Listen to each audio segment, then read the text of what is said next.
Hello दोस्तों, संजीवनी life beyond cancer की तरफ से आप सबको ढेर सारी शुभकामनाएं।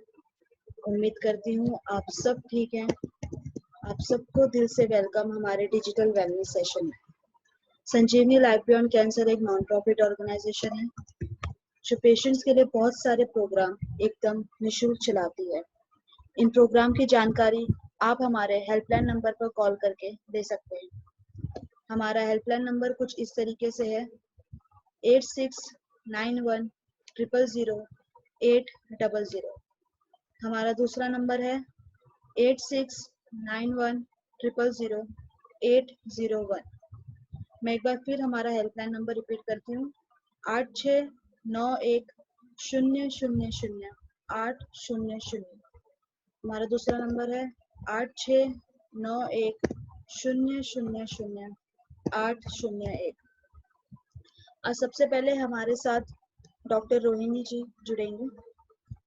रोहिणी मैम ने डॉक्टर ऑफ मेडिसिन किया है नागपुर यूनिवर्सिटी से। मैम पिछले 25 साल से लोगों तक पहुंच रही हैं अपने काम के जरिए। Welcome ma'am, thank you for joining us today.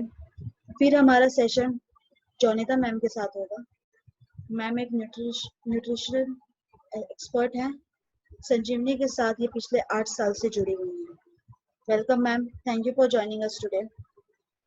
आज के हमारे फैकल्टीज के लिए मैं बस इतना कहना चाहूंगी, दिलों में बसते हैं ये, तभी तो लोगों की हर दुआ में शामिल होते हैं ये। Thank you for joining us today. इससे पहले कि आज हम हमारा सेशन शुरू करें, मैं रूबी मैम से रिक्वेस्ट करूंगी कि वो प्लीज हमें ज्वाइन करें। Ruby ma'am.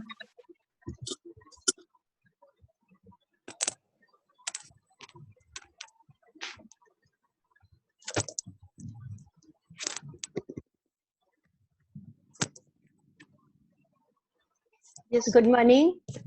Good morning. I'm good. Garcia? Yes, ma'am. All right. So I hope that we are having a very happy Wednesday morning. And today, आज हमारे साथ एक बहुत ही experienced faculty, दोनों ही experienced actually. तो Jonita का experience बताया आपको गौसिया ने, एंड डॉक्टर रोहिणी से आप लोग पहली बार मिलेंगे. So that is how it is. हम लोग सब लोग जो सेशंस कर रहे हैं और जो सेशंस अटेंड कर रहे हैं, सभी लोग खुशी ढूंढने की कोशिश कर रहे हैं अपनी अपनी तरह से. और कभी कभी ऐसा लगने लगता है कि खुशी हमसे जैसे आगे आगे आगे आगे भागे जा रही है, हम उसके पीछे पीछे भाग रहे हैं. और कभी कभी लगता है कि इतनी मेहनत करने के बावजूद पकड़ में नहीं आ रही है. यहाँ पे आप सेशंस अटेंड करते हैं, अलग अलग फैकल्टी अलग अलग तरह की चीजें बताते हैं आपको कि किस तरह से हम अपनी जिंदगी में ज्यादा कामनेस ला सकते हैं, किस तरह से हम अपनी लाइफ में ज्यादा खुशी ला सकते हैं. और आप फिर वो ट्राई करते हैं और फिर लगता है कि यहाँ भी कुछ नहीं हो रहा, इससे भी कुछ नहीं हो रहा. यहाँ पे बताया कि आपको जो करना पसंद है, जिसमें आपको बहुत खुशी मिलती है, वो करके देखिए. तो आपने खाना बनाया, घर में सब लोगों के लिए खाना बनाया, बहुत खुशी से खाना बनाया, और फिर लोगों ने खाना खाया और शायद ये कहना भूल गए कि खाना बहुत अच्छा बना था.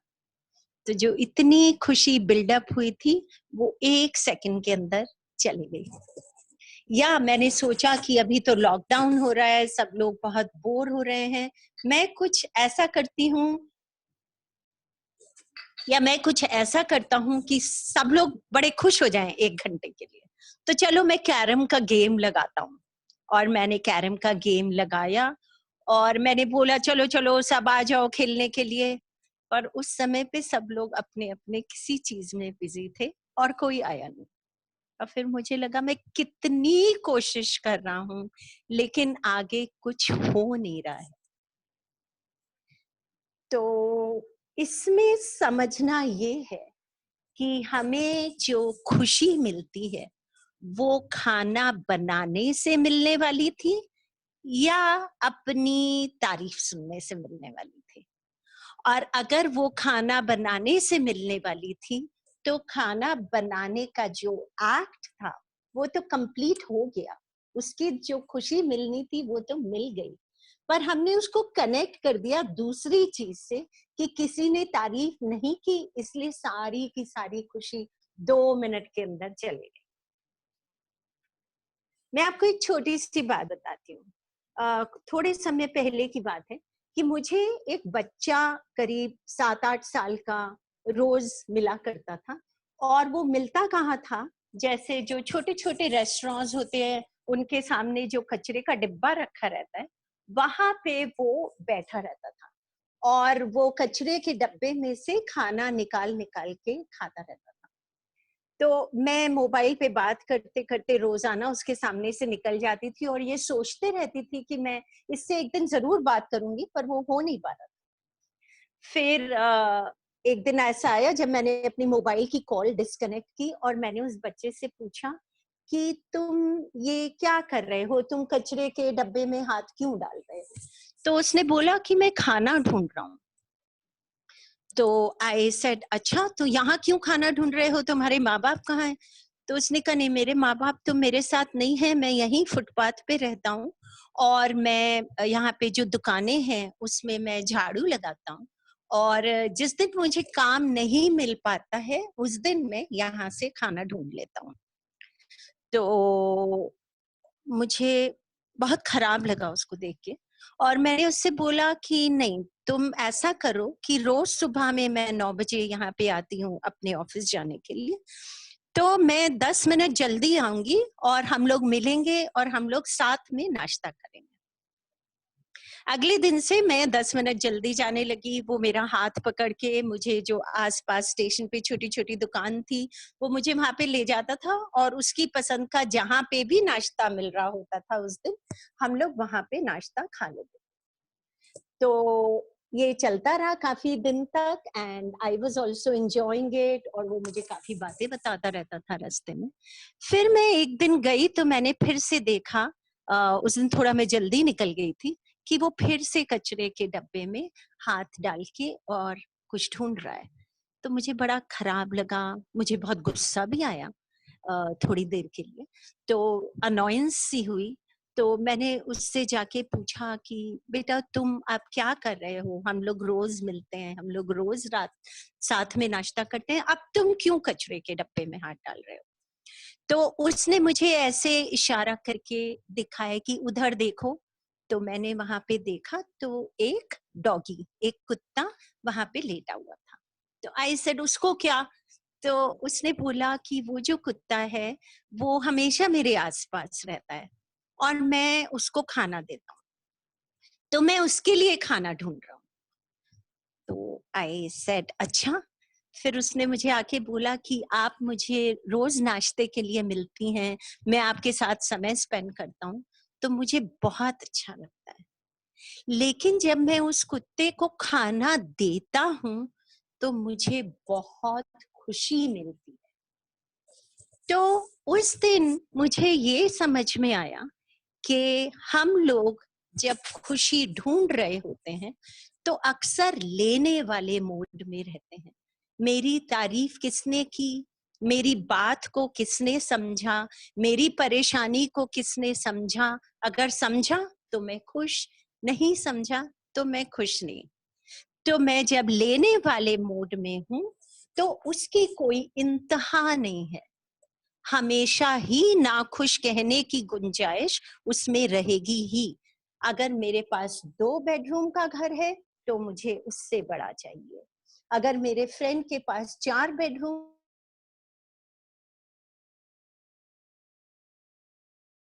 मिस्टर मुकेश अंबानी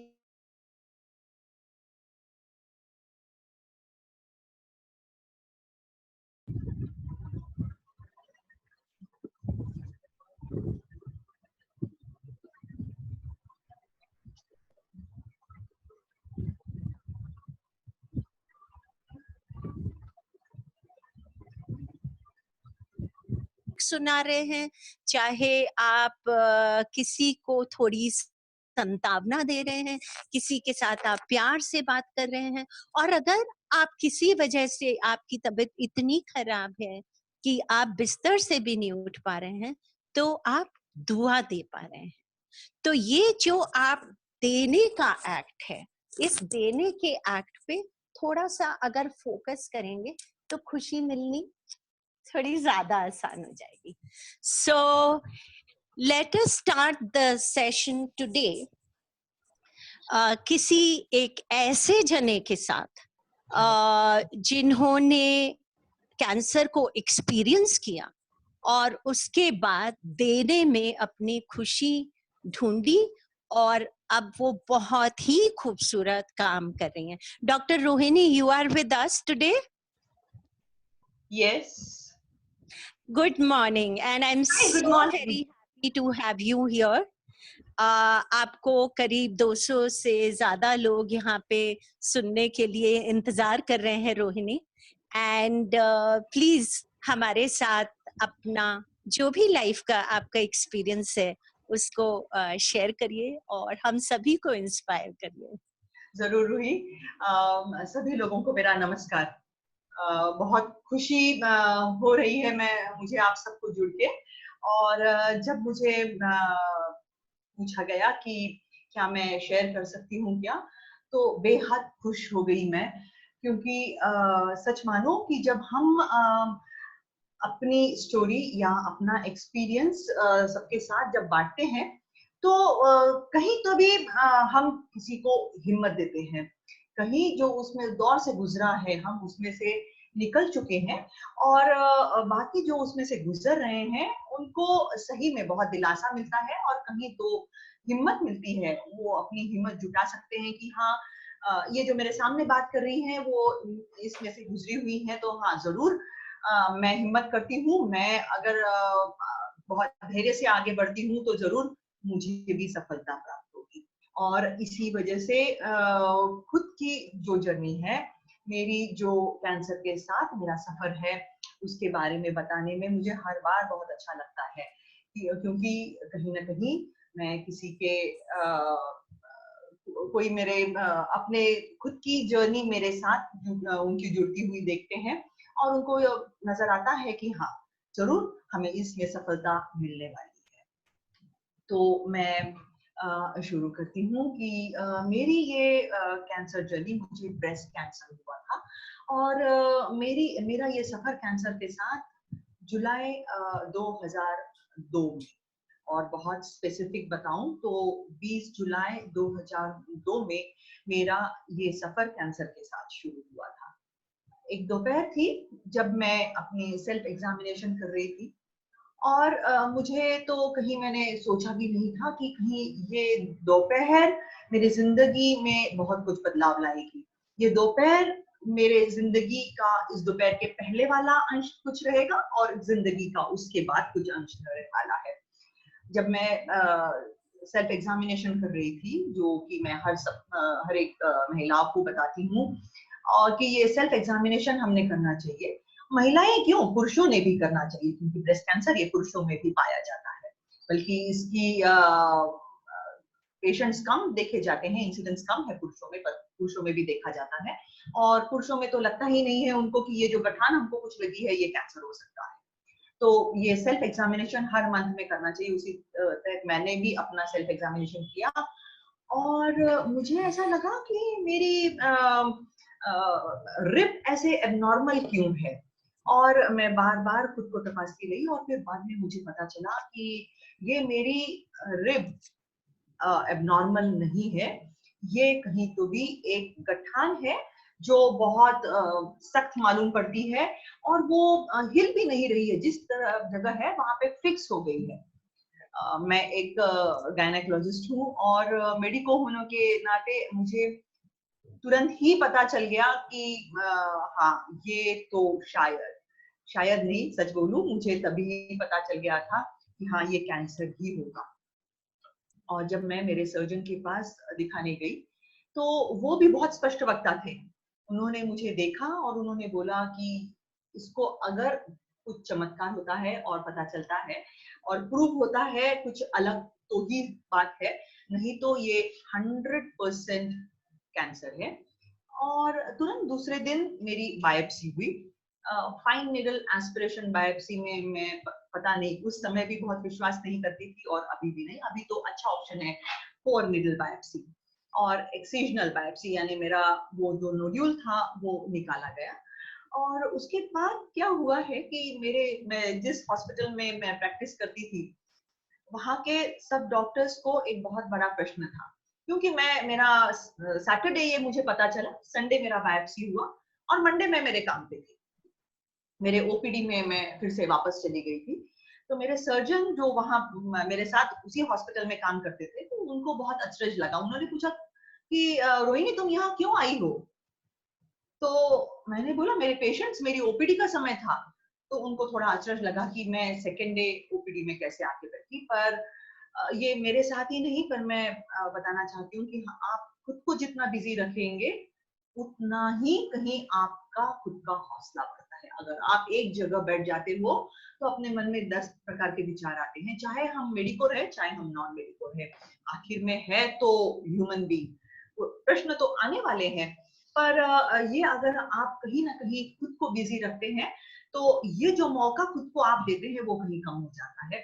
और मेरे लिए जब मैं पेशेंट्स को देखती थी, उनका प्रेगनेंसी टेस्ट पॉजिटिव आता था, कोई डिलीवर होता था, तो एक नई खुशी मिलती थी कि हाँ, ये एक वो स्माइल उनके चेहरे पे देख के मुझे बड़ी खुशी होती थी। तो यही पेशेंट में जब बिजी रहते थे तो कहीं ना कहीं हम खुद को अधिक अच्छी तरह रख सकते हैं।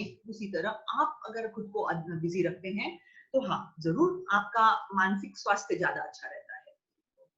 तो उसके बाद जब रिपोर्ट की बात आई तो मुझे इंस्ट्रक्शन दिए गए थे कि आप किसी को रिपोर्ट नहीं पूछना, जब रिपोर्ट तैयार हो जाएगा हम आपको बताएंगे, आप हमको प्रेशराइज मत करो। क्योंकि वो मेरे सारे कलीग्स थे, तो उनको ऐसा था कि मैं बार बार ना पूछूं, तो मैंने पूछा ही नहीं किसी को। पर सबको ये लगता था कि ये रोज पेशेंट देखती है, ये हमको मिलके हंसती है, जोक्स करती है, बहुत ही मजे में घर जाती है, वापस आती है। तो उनकी कहीं हिम्मत नहीं जुट रही थी और वो सोच रहे थे कि कौन मुझे बताएगा कि मुझे मेरा डायग्नोसिस कैंसर का निश्चित हो चुका है और रिपोर्ट तैयार है। फिर मुझे मेरे कलीग ने, जो पैथोलॉजिस्ट थी, उसने मुझे बोला कि क्या आप मेरे पास आओगे, मुझे कुछ बात करना है। उस समय मेरा बेटा 8 साल का था और मैं सिंगल मदर थी। आज 18 साल हो गए मेरे ब्रेस्ट कैंसर के ट्रीटमेंट को पूरे होके, और वो तब 8 साल का था, अभी मेरा बेटा 25 साल का है। और सिंगल मदर होने के नाते उसको मैं एक सुपर हीरो नजर आती थी। और जब ये सब हो रहा था और मेरा डायग्नोसिस निश्चित हुआ, तो मुझे मेरे डिसीज के बारे में या मुझे मेरे बारे में बहुत कुछ विचार नहीं आते थे। मुझे विचार बहुत नेचुरल है कि मुझे विचार मेरे 8 साल के बच्चे का आता था कि मैं उसको ये सब डायग्नोसिस किस तरह से समझाऊं, मैं उसको बताऊं या न बताऊं। पर मन बोलता था कि मुझे उसको बताना जरूरी है, क्योंकि उसके बाद के कीमो में जो मैं थोड़ा सा लो फेज में रहने वाली हूँ, वो उस तरह से उसने मुझे कभी नहीं देखा था। तो उसको अगर मैं पहले से काउंसिल करूं तो वो बहुत अच्छा रहेगा, मेरे को उसको बताना जरूरी था। तो मैं हर बार सोचती थी कि मैं उसको किस तरह से इस चीज के लिए तैयार करूं, और साथ ही में उसका जो बचपन, उसका वो जो बचपना है, उसको भी कैसे प्रोटेक्टेड रखूं। मेरे मन में ये कभी विचार ही नहीं आया था कि मेरी ट्रीटमेंट को रिजल्ट क्या मिलेगा।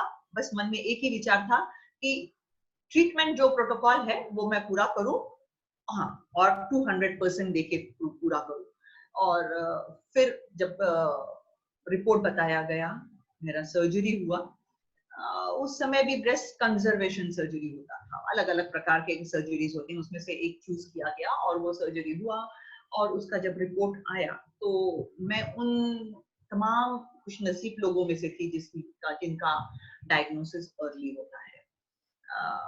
मेजॉरिटी ऑफ जो कैंसर रहते हैं उसमें अगर अर्ली डायग्नोसिस होता है, मैं ब्रेस्ट कैंसर की बात ही नहीं कर रही हूँ, पर बाकी कैंसर में भी अगर अर्ली डायग्नोसिस होता है तो उसका रिजल्ट, ट्रीटमेंट का रिजल्ट हमको बहुत अच्छा मिलता है। और उन्हीं खुशनसीब लोगों में से मैं थी जिनका डायग्नोसिस अर्ली हुआ था।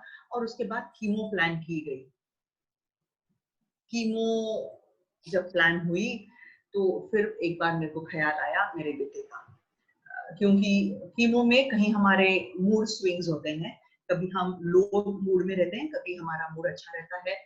और मेरे बाल हेयर लॉस होने वाला था, और उस समय 18 साल पहले मेरे ख्याल से अभी जो मेरी फ्रेंड्स मैं देखती हूँ या मैं पेशेंट्स देखती हूँ वो काफी कुछ कंफर्टेबल है। कीमो के साइड इफेक्ट्स के लिए अभी बहुत इफेक्टिव मेडिसिन अवेलेबल है, जिसके कारण उसके साइड इफेक्ट्स उतने ज्यादा नजर नहीं आते। पर उस समय वॉमिटिंग, नाशिया और एक लो एनर्जी जो रहता है वो मैंने अनुभव किया था। और मेरे बेटे को एक बहुत बड़ा प्रश्न था कि ये जो मेरी माँ हर बार इधर उधर खुदकती रहती है, फुल ऑफ एनर्जी रहती है, ये आजकल सोती क्यों है। पर मैं मेरी प्रैक्टिस बिल्कुल भी बंद नहीं की थी। मेरे ऑपरेशन होने के बाद 11वें दिन मैंने मेरे पेशेंट का सीजर किया था, और कीमो के दौरान भी मैं अपने पेशेंट्स को देख रही थी। सिर्फ जब मेरा काउंट लो हुआ था, हाँ, उस दौरान मैं 2 दिन नहीं पेशेंट्स को देखी थी, पर मैं अपना काम लगातार चालू रखी। और हाँ, मुझे लगता है कि वो ही वजह है कि मेरा through out therapy, through out treatment एक बहुत स्वस्थ मानसिक तौर पे मेरा एक स्वस्थ रह पा रही थी मैं। मेंटल स्टेट मेरा बहुत अच्छा था उस समय। कीमोथेरेपी हो गया, उसके बाद मेरा कैंसर मेरे हार्मोन्स पे डिपेंडेंट था। तो मुझे बताया गया कि आप बहुत यंग है, आप टेम्पररी हार्मोन्स बंद करना है और उसके बाद आप फिर से चालू कर सकते हो हार्मोन्स, जो बॉडी में उसकी बहुत कुछ आवश्यकता रहती है और उसके बहुत ही ज्यादा उपयोग रहता है। पर मुझे वो हार्मोन्स ही चाहिए नहीं थे, जिसके ऊपर मेरा कैंसर 3+ डिपेंडेंट था। मुझे एब्सोल्युटली मेरे जिंदगी में हार्मोन्स नहीं चाहिए थे। और 35 इयर्स में मैंने निश्चय किया कि मेरी ओवरीज निकाली जाए। मेरे अक्टूबर में कीमोथेरेपी खत्म हुई, दिसंबर में मैंने मेरी ओवरीज सर्जिकली निकालने का प्रयत्न किया, और उसके बाद तो कहीं पीछे लौट के देखना ही नहीं था। उसके बाद सब कुछ जगह पे रहा। और एक बात मैं आपको बोलना चाहती हूँ, बताना बहुत चाहती हूँ कि ये सब जब हो रहा था ना, तो मैंने कैंसर ये शब्द मेरे बच्चों को नहीं बताया था। और वो कहीं ना कहीं सोचता था कि मेरे माँ को क्या हो गया और ये ऐसा कुछ अलग क्यों है। और मेरे बाल जब जाने लगे तब मैंने मेरे बेटे को बताया था कि देखो, माँ स्ट्रांग रहना चाहिए ना, तो माँ के बाल जाने वाले हैं। तो वो छोटा सा बच्चा मुझे बोलता है कि माँ, फिर ऐसे ऐसे वाले जो बाल लगाते हैं ना, वो क्यों नहीं लगा लेते। और उसके बाद उसको कहीं तो मैं किसी के साथ बात कर रही थी तो उसने सुना, तो वो इनोसेंट सा एक सवाल उसने मुझे पूछा, माँ, तुम दारू नहीं पीती हो, तो तम्बाकू नहीं खाती हो, तुम सिगरेट नहीं पीती हो, तो तुम्हें कैंसर कैसे हो गया। मेरे पास उस समय कोई शब्द ही नहीं थे कि वो मैं बच्चे को क्या बताऊं। मैंने बोला कि नहीं, वो तो गया, पर उसने जो टीवी में देखा था और उसके मन में भी वही था कि कैंसर यानी मेरी माँ अब नहीं रहेगी। पर उसी को नहीं, पर एक हमने देखा है कि आम जनता में भी ये रहता है कि कैंसर यानी डेथ। पर जब हम अपने जिंदगी या हमारी सफर जब कैंसर के साथ लोगों को बताते हैं, तो मुझे ऐसा लगता है कि मैं कहीं ये जो उनका मिथ है ये कहीं क्लियर करने में मदद करूंगी। और उसी कारण मेरी जो सफर है कैंसर का, ये जरूर बताने की मैं इच्छा रखती हूँ सबसे। एक बार जब मैं इसके ऊपर आई तो मैं सोची कि हाँ, मेरा डायग्नोसिस ये अर्ली हुआ था, करके मेरी ट्रीटमेंट अच्छी हुई और मुझे एक बहुत सुंदर जिंदगी कैंसर के बाद मिली है। तो वो पेशेंट्स जिनकी जिंदगी में कैंसर ने अभी कुछ चंद लम्हे बाकी रखे हैं, ऐसे टर्मिनली इल कैंसर पेशेंट के साथ मैं कुछ समय गुजारना चाहती थी। और उसी के कारण मैं स्नेहांचल पैलेटिव केयर सेंटर ज्वाइन की, जिसमें हम टर्मिनली इल कैंसर पेशेंट्स को देखते हैं और उनकी वो जो लास्ट जर्नी है कहीं हम कंफर्टेबल करना चाहते हैं। और टाटा मेमोरियल से मैंने सर्टिफिकेशन किया पैलेटिव केयर में और उनके साथ समय गुजारना शुरू किया। उनके दुख दर्द मैं कहीं शेयर करना शुरू किया और उनकी जितनी हो सकती है लास्ट जर्नी कंफर्टेबल करने की कोशिश करनी शुरू की। और उस समय मेरे दिमाग में आया कि ये तो टर्मिनली कैंसर पेशेंट्स हैं, इनके जिंदगी बढ़ाने में या डिसीज स्टेटस कुछ चेंज करने में मैं इस समय कुछ नहीं कर सकती। तो क्यों न मैं ब्रेस्ट कैंसर, जो महिलाओं में सबसे ज्यादा अपने देश में पाया जाता है, उसके लिए अर्ली डायग्नोसिस के लिए कुछ मदद करूं। और मुझे उस समय अच्छे से मालूम था कि अपने देश में उसका इंसिडेंस या मरीज कम पाए जाते हैं पाश्चात्य देशों से, पर इसका मतलब ये नहीं था कि अपने देश में वो कैंसर कुछ वेस्टर्न कंट्रीज से कुछ अलग है। पर हमारे देश में उसके बारे में अवेयरनेस कम था, अवेयरनेस स्क्रीनिंग के लिए भी कम था। तो मैंने अवेयरनेस सेशंस लेना शुरू किए, अलग अलग इंस्टीट्यूट में जाना शुरू की। और मोस्ट इम्पोर्टेंट, मैंने रूरल एरिया में, गांव-गांव में जाके उसके बारे में बताना शुरू किया। पर तब जाके मुझे पता चला कि सिर्फ बातों से कुछ नहीं होने वाला, क्योंकि वो लोगों को वो एक्सेसिबिलिटी ही नहीं रहती है। वो छोटे-छोटे गांव में जो रहते हैं, बहुत छोटे-छोटे कस्बों में जाना शुरू किया, और उनके पास फाइनेंशियल कंस्ट्रेंट्स भी रहते हैं, पैसे की भी प्रॉब्लम रहती है। अगर मैं एक दिन उनको आने को बोलती हूँ तो एक दिन की कमाई उनकी जाती है, वो आधा दिन की कमाई भी लूज करना अफोर्ड नहीं कर सकते हैं। तब मन में बहुत कुछ ख्याल आया कि मैं इनको कैसे मदद करूं। तब जाके मुझे एक हैंड हेल्ड डिवाइस मिला, और वो हैंड हेल्ड डिवाइस लेके मास स्क्रीनिंग में छोटे-छोटे गांव में, इंटीरियर में जाके करना शुरू की। फिर सवाल आया कि इनको अगर मैमोग्राफी लगती है तो मैं क्या करूं। तो मैमोग्राफी के लिए बहुत फॉर्चुनेट थी कि यहाँ पे एक मेडिकल पास में, एक वर्धा नाम का नागपुर के पास में एक प्लेस है, वहां से मुझे मोबाइल मैमोग्राफी यूनिट मिला। और फिर वो मोबाइल मैमोग्राफी के यूनिट में लेके मैं बहुत खुशी से छोटे-छोटे गांव में जाने लग गई।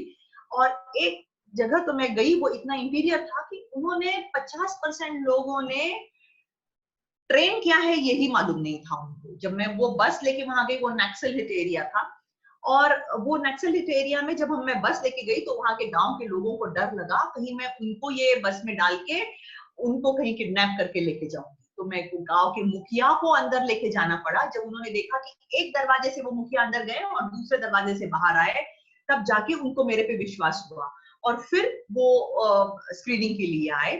तो ऐसे छोटी छोटी बातें थी। तो फिर मैमोग्राफी भी शुरू हुआ। कहीं तो भी मुझे दिल को तसल्ली हुई कि हाँ, सही में अर्ली डिटेक्शन के लिए मैं कुछ कर पा रही हूँ। और इसी समय मुझे पता देखा कि लोगों का अवेयरनेस, लिम्फेडिमा करके एक कंडीशन रहती है, वो प्रोग्रेसिव कंडीशन रहती है, और उससे बहुत तकलीफ होती है। मैंने 6-6, 7-7 किलो के हाथ देखे हैं, और उससे क्या तकलीफ होती वो देखा है। तो मेरा जी बहुत ही मचल गया कि मैं इसके बारे में क्या करूं। फिर मैंने देखा कि कहीं इसके बारे में मुझे मैं कुछ कोर्स कर सकती हूँ क्या। और बहुत फॉर्चुनेट थी कि इंडियन लिम्फेडिमा फाउंडेशन ने पहली बार academy of lymphatic studies US के साथ कोलैबोरेट करके इंडिया में फर्स्ट कोर्स किया था 2018 में, 17 में। और तब मैंने वो कोर्स किया, और फिर मेरा एक नया दौर शुरू हुआ कि मैं लिम्फेडिमा अवेयरनेस और ट्रीटमेंट और लोगों को उसके बारे में प्रिवेंट कैसा करना वो सिखाना शुरू की। और यही करते समय मुझे एक बहुत बड़ी चीज पता चली कि एक ट्राइबल एरिया से, गांव से मेरे पास एक लेडी आई, और जब ब्रेस्ट कैंसर की एक ट्रीटमेंट होती है कि ब्रेस्ट पूरी तरह निकाल दिया जाता है, कंजर्व भी करते हैं, पर पूरी तरह जब निकाल दिया जाता है तो वो लेडी को एक अलग मानसिकता से गुजरना पड़ता है। उसको कहीं तो भी बाहर निकलना मुश्किल होता है। मैंने एक लेडी को मिली, वो 10 महीने घर से बाहर नहीं निकली थी ऑपरेशन के बाद। क्यों? क्योंकि उसको मालूम ही नहीं था कि आगे क्या किया जाए। अगर मैं बाहर जाती हूँ तो मैं किस तरह से समाज में देखी जाऊंगी। मैं ब्लाउज पहनूंगी तो मुझे ब्लाउज फिटिंग नहीं होगा, सलवार कमीज पहनूंगी तो दुपट्टा ऊपर चला गया तो क्या होगा। इस सोच में वो 10 महीने बाहर नहीं निकली। और एक ट्राइबल एरिया की लेडी, क्या करूं ये सोच के एक बाम्बू की छोटी सी बास्केट उसने वहां उस जगह रखी, और फिर उससे उसको कहीं तो भी वहां इंजुरी हुई। वो इंजुरी को तो मैं ड्रेसिंग करके दवाई देके तो ठीक की, पर उसके मन में जो घाव था उसको मैं क्या करूं करके दिल फिर से बेचैन हो उठा। इतना तो नहीं था कि मैं सबको सिलिकॉन ब्रेस्ट प्रोस्थेसिस जो आज 5 से 15 हजार तक होते हैं मैं उनको दूं। तो मैं क्या करूं ये करने के लिए। तो मैं सोचती थी। और उसी दौरान जब मैं यूएस गई तो मैंने सीखा वहां से नीटेड नॉकर्स यूएस से। मैं उनके फाउंडर से मिली, बाबरा डेमोरेस से, और फिर मैंने वहां पे क्रोशे और निटिंग से किस तरह से प्रोसेसेस बनाए जाते हैं वो सीखा। यहाँ आने के बाद मैं और मेरी एक फ्रेंड जो ब्रेस्ट कैंसर सर्वाइवर है टीका, और मेरी सिस्टर इन लॉ जो मेरी केयर गिवर थी मेरे फेज में, डिसीज फेज में, हम तीनों ने ही सिर्फ शुरू किया। हम बनाते थे पहले, हमको वो 100% कॉटन यार्न मिलना मुश्किल था, फिर हम बनाते, और हम गवर्नमेंट हॉस्पिटल्स में और बांटना शुरू किया हमने। हम वो उसको गिफ्ट करते हैं without any charge, we give it to them जिनको चाहिए उनको, और फिर धीरे धीरे करते अभी ऑल ओवर इंडिया हमने हमारे वॉलंटियर्स हैं, और हम एक सब सेंटर बैंगलोर में है, एक सब सेंटर दिल्ली में है। और मुझे अच्छा लगा ये जान के, आप लोगों को जान के अच्छा लगेगा कि दुबई से भी कुछ वॉलंटियर्स मेरे से जुड़े हुए हैं, जो वहां से ये चीज हमारे साथ जुड़ के कर रहे हैं। और बहुत लोग आजकल सोशल मीडिया इतना अच्छा हो गया है कि फेसबुक के द्वारा से या ईमेल से लोग कनेक्ट होते हैं, और उनको हम ये नीटेड या क्रोशेटेड ड्रेस प्रोसेसेस देते हैं। ये इस तरह से देखे जाते हैं, या अलग अलग साइजेस में रहते हैं, और हम इनको पेशेंट्स को देते हैं जो सॉफ्ट है, वॉशेबल है, हर एक व्यक्ति के मुताबिक वो हम उसको चेंज कर सकते हैं, और इससे कुछ इरिटेशन नहीं होता, और पेशेंट इमीडिएटली आफ्टर सर्जरी भी पहन सकते हैं। जिनको चाहिए वो कांटेक्ट करते हैं and we gift it to them. तो मेरे ख्याल से ये एक संक्षिप्त में मेरी जर्नी वहां से लेके अब तक क्या थी। बस रूही, मैं इतना ही बोलना चाहती हूँ। किसी को कुछ आपने इतना सुंदर से डॉक्टर रोहिणी बताया, और मैं चैट के कमेंट्स देख रही थी that people are so inspired. और कुछ लोगों को शायद ये प्रोस्थेसिस वाला चीज समझ में इतनी नहीं आई।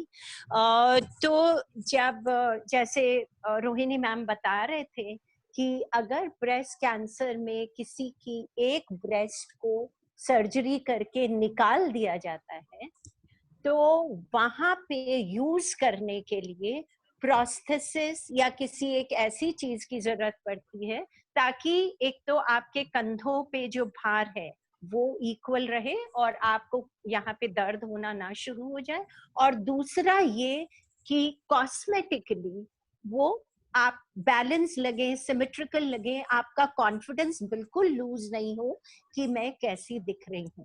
तो दोनों चीजों के लिए ये प्रोस्थेसिस बहुत इम्पोर्टेंट है।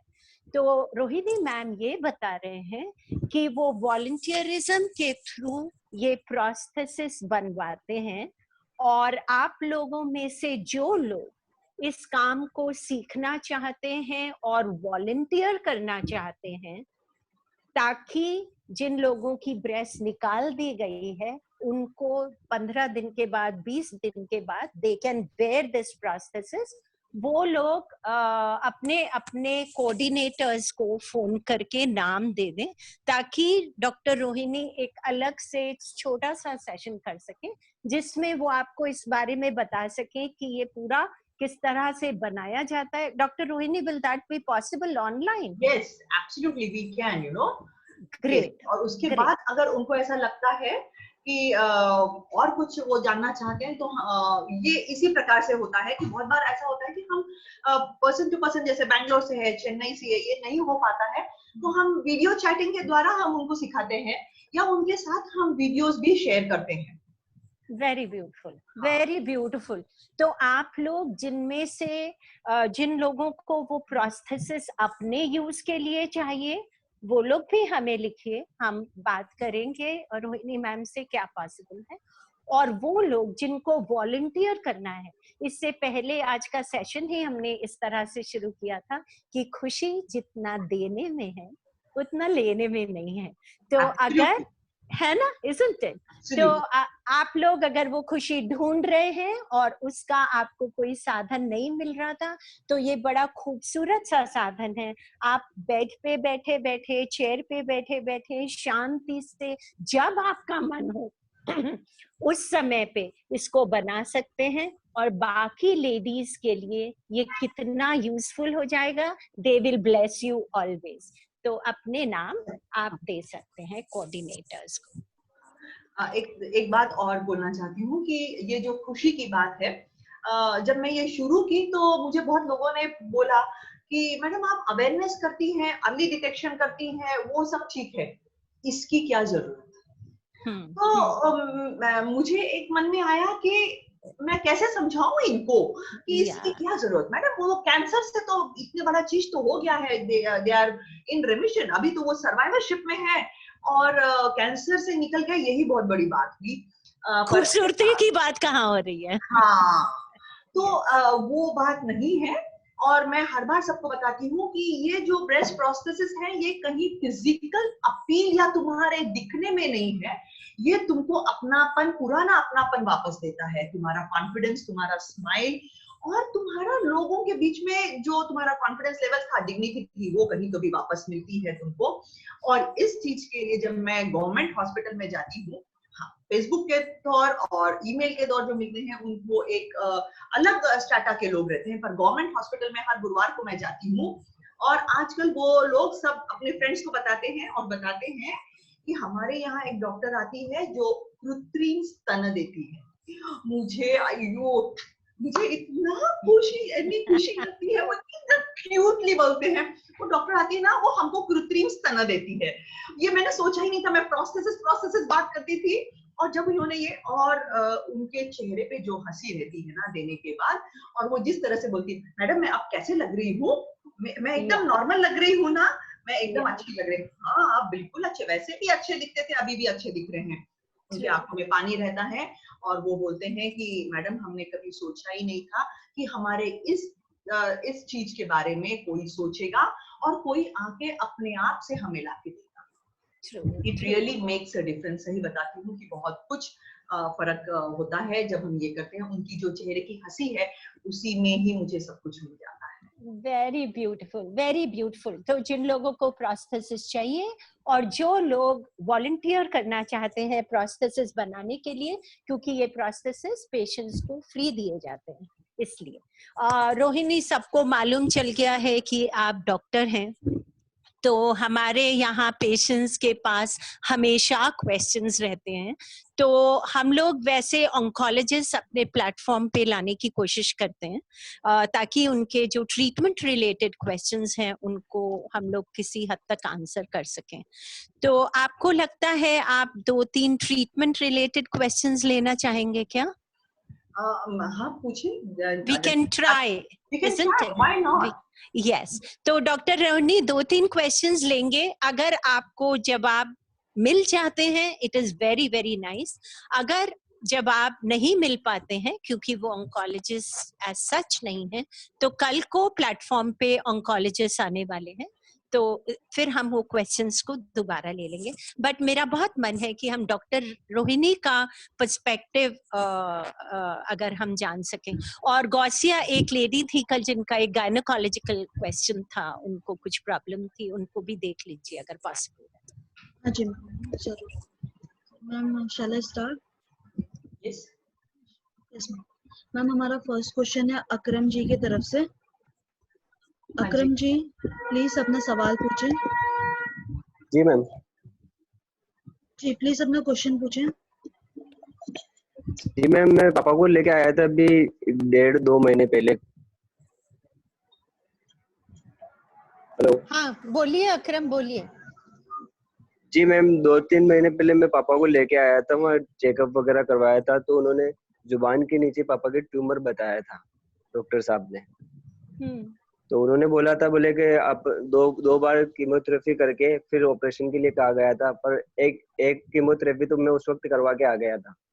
पर सेकंड टाइम में क्या हुआ, लॉकडाउन लगने की वजह से मैं वापस आ नहीं पाया, और टाइम भी काफी निकल गया, 1-1.5 महीने से ऊपर हो गया है वापस, और टेबलेट वगैरह भी खत्म हो गई है, और उनके दर्द भी बढ़ रहा है, और उनके जो मैंने चेक किया उनकी जुबान के नीचे, तो वो घाव क्या बढ़ रहा है, शायद फैल रहा है वो ट्यूमर। हाँ जी अकरम। हाँ, तो मैं इस प्रॉब्लम में हूँ मैम, मैं क्या करूँ, मुझे कुछ समझ में नहीं आ रहा है, मैं आऊँ या ना आऊँ। अकरम, आपका ट्रीटमेंट, आपके फादर का ट्रीटमेंट कहाँ पे चल रहा है? जी वहाँ GCRI अहमदाबाद में, GCRI है ना, गुजरात कैंसर बोर्ड। आप कहाँ रहते हैं? जी मैं MP के अंदर रहता हूँ, डिस्ट्रिक्ट नीमच, गांव सिंगोली, छोटे से गांव से हूँ मैम। अच्छा, तो आप MP से अहमदाबाद जा रहे थे ट्रीटमेंट के लिए? जी इलाज वहीं चल रहा था, वहीं पर ही ट्रीटमेंट वहीं का चल रहा था। भोपाल कितनी दूर है? भोपाल मैम, भोपाल कितना दूर है? सेम ही है मैम, अहमदाबाद और गुजरात सेम ही है। अच्छा, ओके। आप 500 रोहिणी 500 के समथिंग।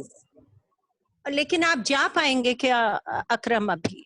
क्या ट्रांसपोर्ट कैसे जाएंगे? क्योंकि हॉस्पिटल तो खुला हुआ है GCRI। नहीं, पर जी रूबी, ये अगर अपने पेपर्स दिखाते हैं, जो सिक्योरिटी वाले हैं, पुलिस हैं तैनात, तो वो पेशेंट्स को छोड़ रहे हैं। आप आपके अगर पेपर्स दिखाते हैं अकरम, और उनको बोलते जी हैं मैम। कि हाँ हाँ, बोलिए अकरम। जी पेपर्स है मैम, पेपर है मेरे पास और फाइल भी पड़ी हुई है पापा की मेरे पास। हाँ, तो आप जब वो निकलते हैं तो आपके यहाँ के पुलिस हाँ स्टेशन में वो पहले पेपर्स दिखाएं। वो आपको एक जी लेटर देंगे कि आप जी यहाँ से क्यों जा रहे हैं। आपका जी मैम। जोन, आपके एरिया में कोविड के ग्रीन जोन में आता है कोरोना के मैम। पेशेंट्स हैं क्या? जी नहीं, ग्रीन जोन में है अभी फिलहाल, हाँ, हमारा जिला ही तो ग्रीन आप जोन में है। बहुत इजीली जा पाएंगे। जी मैम। आप इजीली जा पाएंगे। आप आपके पुलिस थाने से लेटर बनाइए आपके पेपर्स दिखा के, और हर जी मैम। एक चेक पॉइंट पे आपको लेटर दिखाना पड़ेगा। आप जरूर पहुंचेंगे, क्योंकि मेरे पेशेंट्स इसी तरह आ रहे हैं। जी मैम, तो मैं अपनी पर्सनल गाड़ी लेके आता हूँ फ्रेंड की, तो कोई दिक्कत नहीं। नहीं, उसके लिए भी वो पास बना के देंगे आपको। जी मैम। तो थैंक मैं वहां पर आऊँ तो डॉक्टर अगर चेक वगैरह सब हो जाएगा मैम, प्रॉब्लम तो नहीं होगी? हाँ, मैडम अभी बताए हैं रूबी मैडम की हाँ वो खुला है। अकरम, अकरम, जी मैम। आप किससे टच में हैं अहमदाबाद में? संजीवनी में किससे टच में हैं आप अहमदाबाद में? जी मैम, फिलहाल तो मैं वहां पर जो ओपीडी के अंदर वो कृष्णा मैम आते हैं ना मैम। कृष्णा मैम आते हैं, उनका फोन नंबर है ना आपके पास? जी मैं मेरे पास उनका फोन नंबर है, मैंने उनसे सुबह कॉल किया था, उन्होंने ही बोला मुझे, बोले जूम एप्लीकेशन डाउनलोड करो और आप उस पर मीटिंग में अटेंड करो। हाँ ठीक है, तो आप उनसे दोबारा बात कर लीजिए, मैं उनको बोल देती हूँ, वो आपको डॉक्टर को दिखवा देंगे। और आप अपने पास वाले पुलिस स्टेशन में जाके पहले पास ले लीजिए, फिर आप गाड़ी चला के इधर आइए, है ना? पहले पास ले जी मैम। लीजिएगा जरूर से, नहीं तो समय बहुत बर्बाद हो जाएगा। कृष्णा से बात कर लीजिए, मेरे ख्याल डॉक्टर आपको देख लेंगे, कोई प्रॉब्लम नहीं होनी चाहिए। ठीक है अकरम जी, जैसे मैम ने गाइड किया है आप वैसे कर लीजिए, ट्रीटमेंट हो जाएगा वहां पे जाने के बाद। हम हमारा नेक्स्ट क्वेश्चन लेते हैं, सुरभि मोटवानी जी की तरफ से है। सुरभि मोटवानी जी प्लीज। हेलो मैम, मेरी सुन रहे हैं आप? जी जी हाँ सुरभि बोलिए। हाँ मैम, मुझे ये पता करना था कि मुझे अपने कैंसर के बारे में, मतलब हालांकि ब्रेस्ट कैंसर है मगर किस लेवल का था, क्या था ना, वो पता नहीं था। तो वो पता करने के लिए मेरे को वापस से कोई जांच करवानी पड़ेगी या क्या करवाना पड़ेगा, कैसे पता चलेगा मेरे को? सुरभि, आपके जो उस समय के रिकॉर्ड्स हैं, और जब हाँ आप ऑपरेट हुए थे, जी, आप कब ऑपरेट हुए हैं सुरभि जी? मैं 8 नवंबर को मेरा ऑपरेशन हुआ था। तो अभी पिछले इसलिए साल? जी जी जी। हाँ, तो आपके जो पेपर्स हैं ऑपरेशन के बाद के, जो आपके रिपोर्ट्स आए हैं, उसमें जरूर लिखा हुआ होगा। उसमें तो मतलब जैसे मैंने स्टार्टिंग में महावीर कैंसर में दिखाया था, तो उन्होंने बोला था कि स्टार्टिंग ही है अभी। और फिर जब मेरा ऑपरेट हुआ तो उसके बाद वो सेकंड स्टेज पे हो गया था। हाँ, फिर जब कीमो हुआ तो उन्होंने बोला थर्ड स्टेज पे है। फिर मैंने एक बेंगलोर से जांच भी करवाई थी, तो हाँ। उन्होंने बोला था थर्ड स्टेज पे है। तो मैं अभी कंफर्म नहीं हो रहा है मेरे को कि एट ए टाइम मेरा कौन से स्टेज पे है। वो आपके रिपोर्ट्स देखने के बाद ही सुरभि बता पाएंगे हम कि कौन से, ओके ओके है ना? आपके बाद वो पता चल सकता है कि एक्चुअली कौन सा स्टेज है। थैंक यू आप ऐसा करिए, अपनी जो रिपोर्ट्स हैं उसको स्कैन करके भेजिए हमको, ताकि जो अगले डॉक्टर आएंगे वो हाँ देख के उसको बता सकें। Okay okay, thank you ma'am. Okay, yeah thank you ma'am. Thank you Surbhi ji. हमारा नेक्स्ट क्वेश्चन है स्नेहलता जी की तरफ से। स्नेहलता जी प्लीज। मैंने हाँ आज तो बोला ही नहीं कि बोलो। हाँ स्नेहलता जी। जी मैम, मेरे 19 में 14 जून को ऑपरेशन हुआ था ब्रेस्ट कैंसर का, और उसके बाद जुलाई और अगस्त में मेरे रेडिएशन थेरेपी हुई थी। 25 अगस्त को लास्ट थेरेपी थी। तो उसके बाद क्या है कि मेरे पेट में बहुत सूजन आ रही है, तो आप इसका कुछ बताइए इलाज। रेडियोथेरेपी खत्म होने, आपका कीमोथेरेपी हुआ था?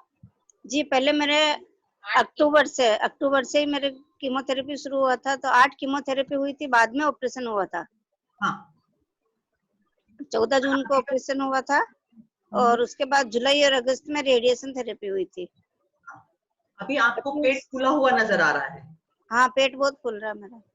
हाँ, तो उसके लिए आप आपके वो कंसर्न ऑन्को डॉक्टर को मिलके वो शायद आपका सोनोग्राफी करेंगे या एमआरआई करेंगे, सीटी स्कैन करेंगे और तभी पता चलेगा कि ये पेट फूला हुआ क्यों लग रहा है। बीपी तो मेरे टेबलेट चल रही है मैडम, सोनोग्राफी मैंने करा लिया, उसमें तो नॉर्मल आया मैडम। आपका वजन बढ़ा है इतने में? नहीं, वजन नहीं बढ़ा। सोनोग्राफी कब की है आपने? ये भी ये लॉकडाउन शुरू हुआ था ना, उसके 2 दिन पहले करवा के और वहीं डॉक्टर को चेक करवा के आए थे। आप कहाँ रहते हैं? हम राजस्थान भीलवाड़ा में रहते हैं और अहमदाबाद अंकित सर से करवाया था। हाँ, जो आप जिनके अंडर आपका ट्रीटमेंट चालू था उन्हीं से कराया था? जी। ओके, तो फिर तो इतना खतरे की बात नहीं है। आपकी उम्र क्या है? मेरी उम्र 62 है मैडम। हाँ जी, नहीं, तो फिर एक आप मेरे ख्याल से अगर सोनोग्राफी नॉर्मल है, आपका लीवर, आपका ओवरीज और पेट के बाकी ऑर्गन्स भी नॉर्मल है, तो मुझे नहीं लगता कि बहुत चिंता की बात है। सोनोग्राफी अगर आपकी हो चुकी है और आप आपके ऑन्कोलॉजिस्ट से मिल चुके हैं, तो रूबी मुझे नहीं लगता इनको बहुत कुछ है ना? जी जी जी जी, आई ऑल्सो थिंक सो। जी मैडम। तो आप मजे में रहिए स्नेहलता, खाने पीने का ध्यान रखिए, ब्रीदिंग अच्छे से करिए, है ना? जी। परेशान मत होइए, लेकिन अभी थोड़ा सा और खुल जाएगा और अगर आपकी परेशानी रहती है तो एक बार हमेशा दिखा लेना अच्छा है, ताकि अपने दिमाग से बात निकल जाए। एक बार फिर से दिखा लीजिए। ठीक है जी मैडम।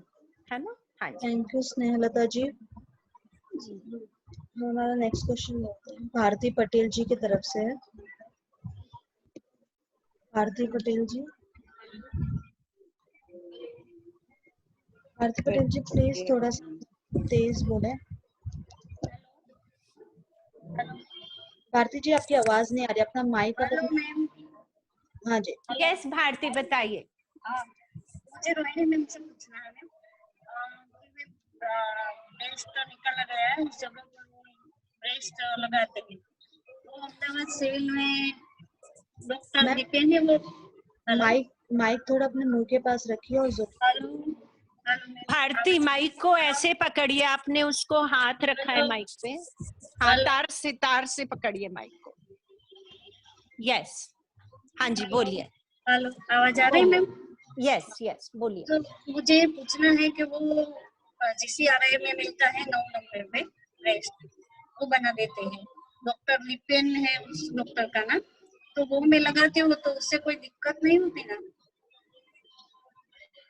बस ऐसा ही रोहिणी मैम को पूछना है, तो कि वो हम खुद बना के लगाए या डॉक्टर बना के दे, इसमें कोई फर्क तो नहीं पड़ता ना?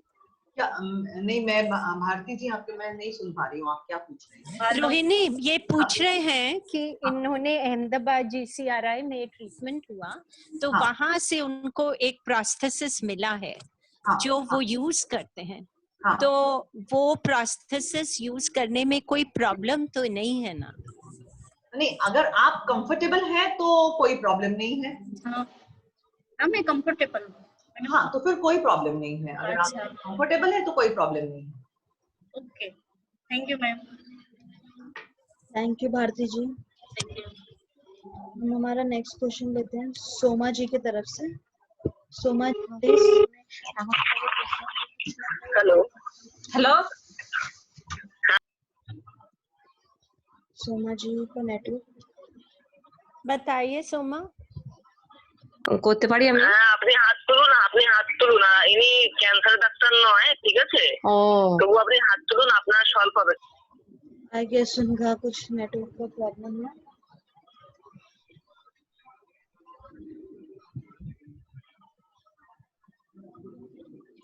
मैम एक सद्दाम खान जी हैं, वो अपना हाथ रेस कर रहे हैं। मैं Actually, Dr. Rohini wanted to end the session at 12:15. Rohini, आप लास्ट क्वेश्चन लेंगे क्या? ये एक क्वेश्चन ले लेंगे। एक क्वेश्चन बस, ये लास्ट क्वेश्चन लीजिए क्वेश्चन जी। सद्दाम खान जी प्लीज।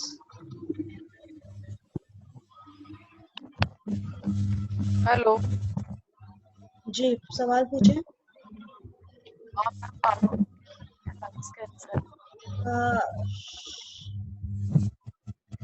हेलो बोलिए।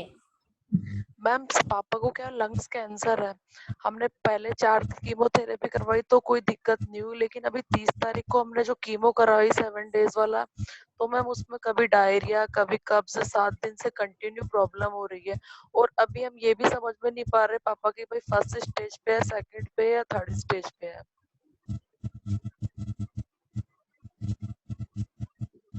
मुझे ऐसा लगता है रूबी, ये उनके ऑन्कोलॉजिस्ट से अगर बात करें तो ज्यादा अच्छी। जी we will manage that. पहले तो कोई प्रॉब्लम नहीं हुई, पहले वाले कीमो में तो किसी तरह का कोई इश्यू नहीं हुआ, बिल्कुल फिट थे। और शोल्डर से कोहनी तक का जो पेन है वो तो कंटिन्यू है ही स्टार्टिंग से अब तक। आपके ट्रीटमेंट किधर हो रहा है? एसएमएस में मैम। एसएमएस से हम कोशिश करेंगे। अभिषेक, अगर आप सुन रहे हैं तो लेट अस ट्राई कि अगर हम फ्राइडे को एसएमएस से डॉक्टर को बुला सकें, और फिर हम जितने जयपुर के क्वेश्चंस हैं तब लेंगे। और मैम एक प्रॉब्लम और थी, जैसे अभी आपने बताया कि इसमें कैंसर में स्टेज का पता चल जाता है। आपको अपनी रिपोर्ट्स की फोटो लेके भेजना पड़ेगा अर्चिता को। सॉरी, अर्चिता कहने जा रही थी, हाँ अभिषेक। अर्चिता, आप इनके रिपोर्ट्स की फोटोज ले लीजिए, फिर बता पाएंगे स्टेज वाला डॉक्टर से बात करके। सद्दाम जी आप प्लीज अपना जो भी सवाल है, जैसे कि मैम ने कहा रिपोर्ट्स का है, आप वो सारे फोटोज अर्चिता मैम को भेज दें तो वो देख लेंगी। उसके बाद हम देखते हैं, हम लोग अरेंज करते हैं जयपुर से डॉक्टर को लेने के लिए सेशन में, ताकि आप लोग अपना सवाल पूछ सकें। ठीक है, thank you so much ma'am कि आपने हमें आज ज्वाइन किया। Thank you so much thank you Ruby, thank you सबके बहुत बहुत सबको मैं धन्यवाद देती हूँ। सबको मेरा बहुत सारा प्यार, खुश रहो, नमस्कार। Thank you so much, Rohini, and I hope that you will get a lot of people who will volunteer for this, and so that we can all be happy together. Yes, we would be in touch, and we would be having hands-on session also as we were planning. Yeah, bye. Yes, thank you.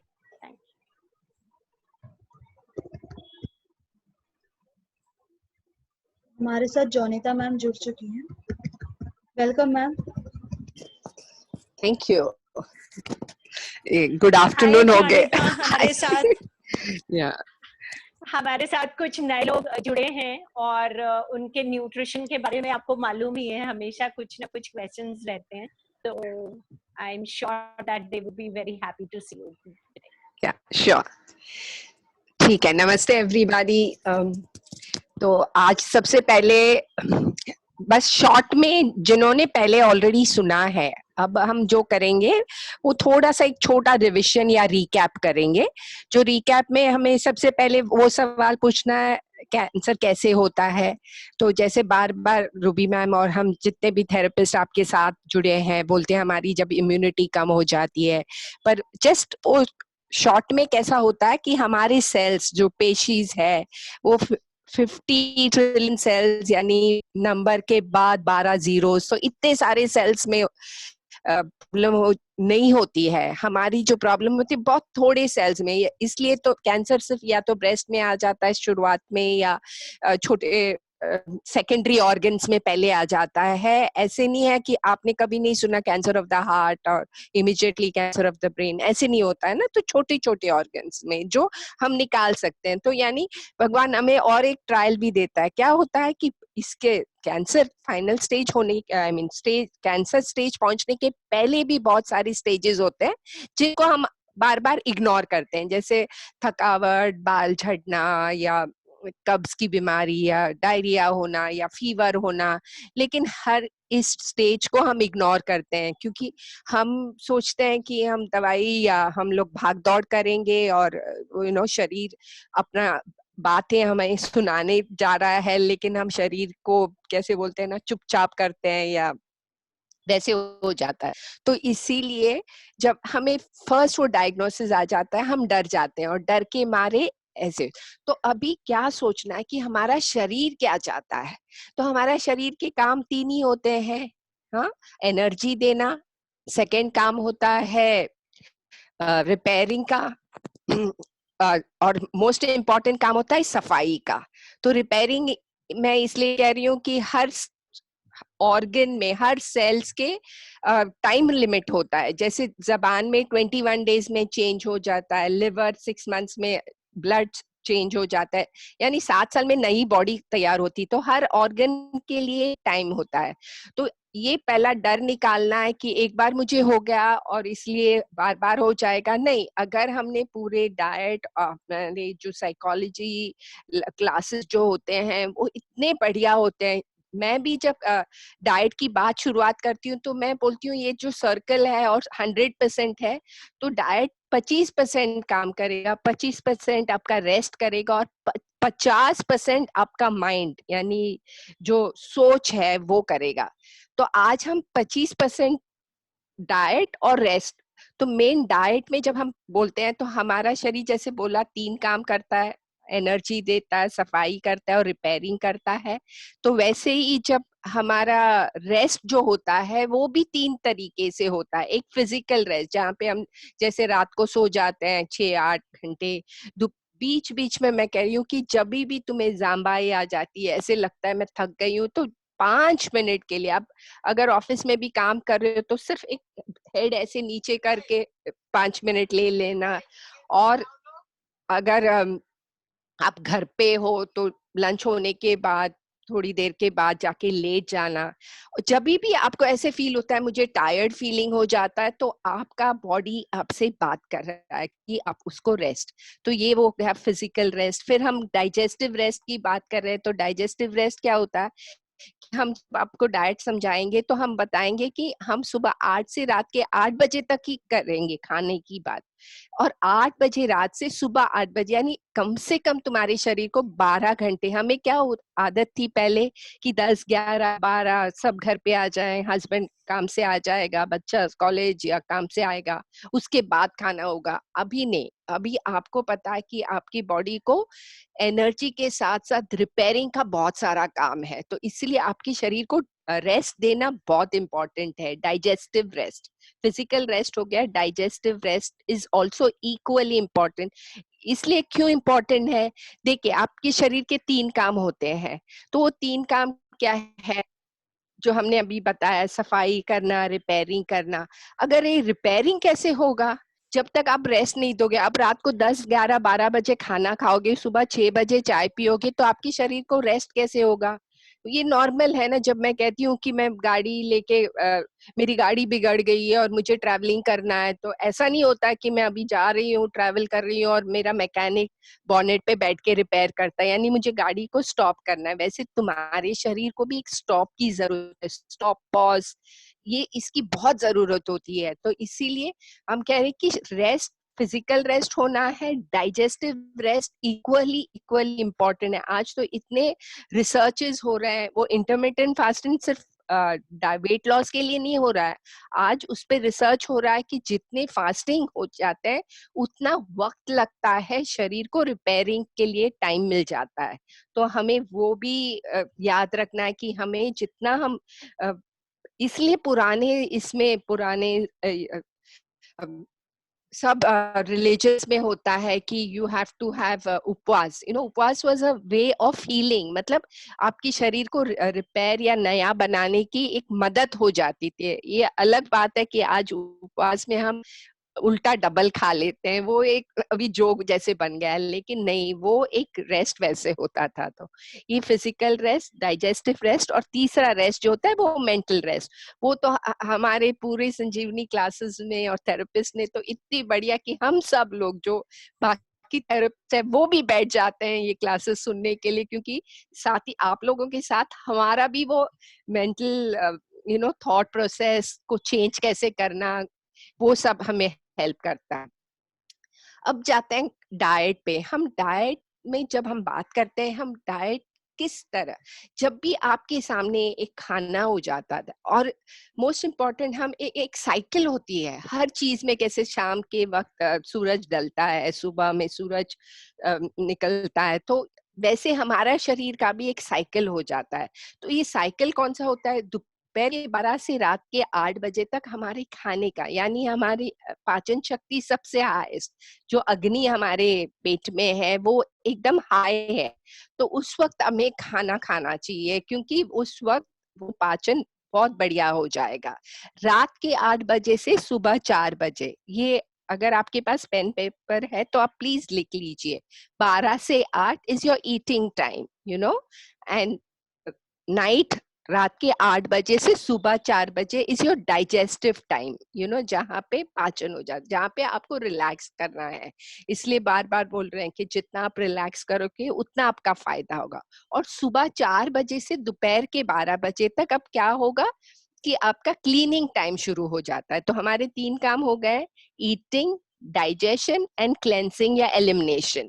तो ये 3 काम को हमें हमारे शरीर की मदद करनी चाहिए कि हम हेल्प करें शरीर को क्लेंसिंग में। तो हम क्लेंसिंग में कैसे करेंगे?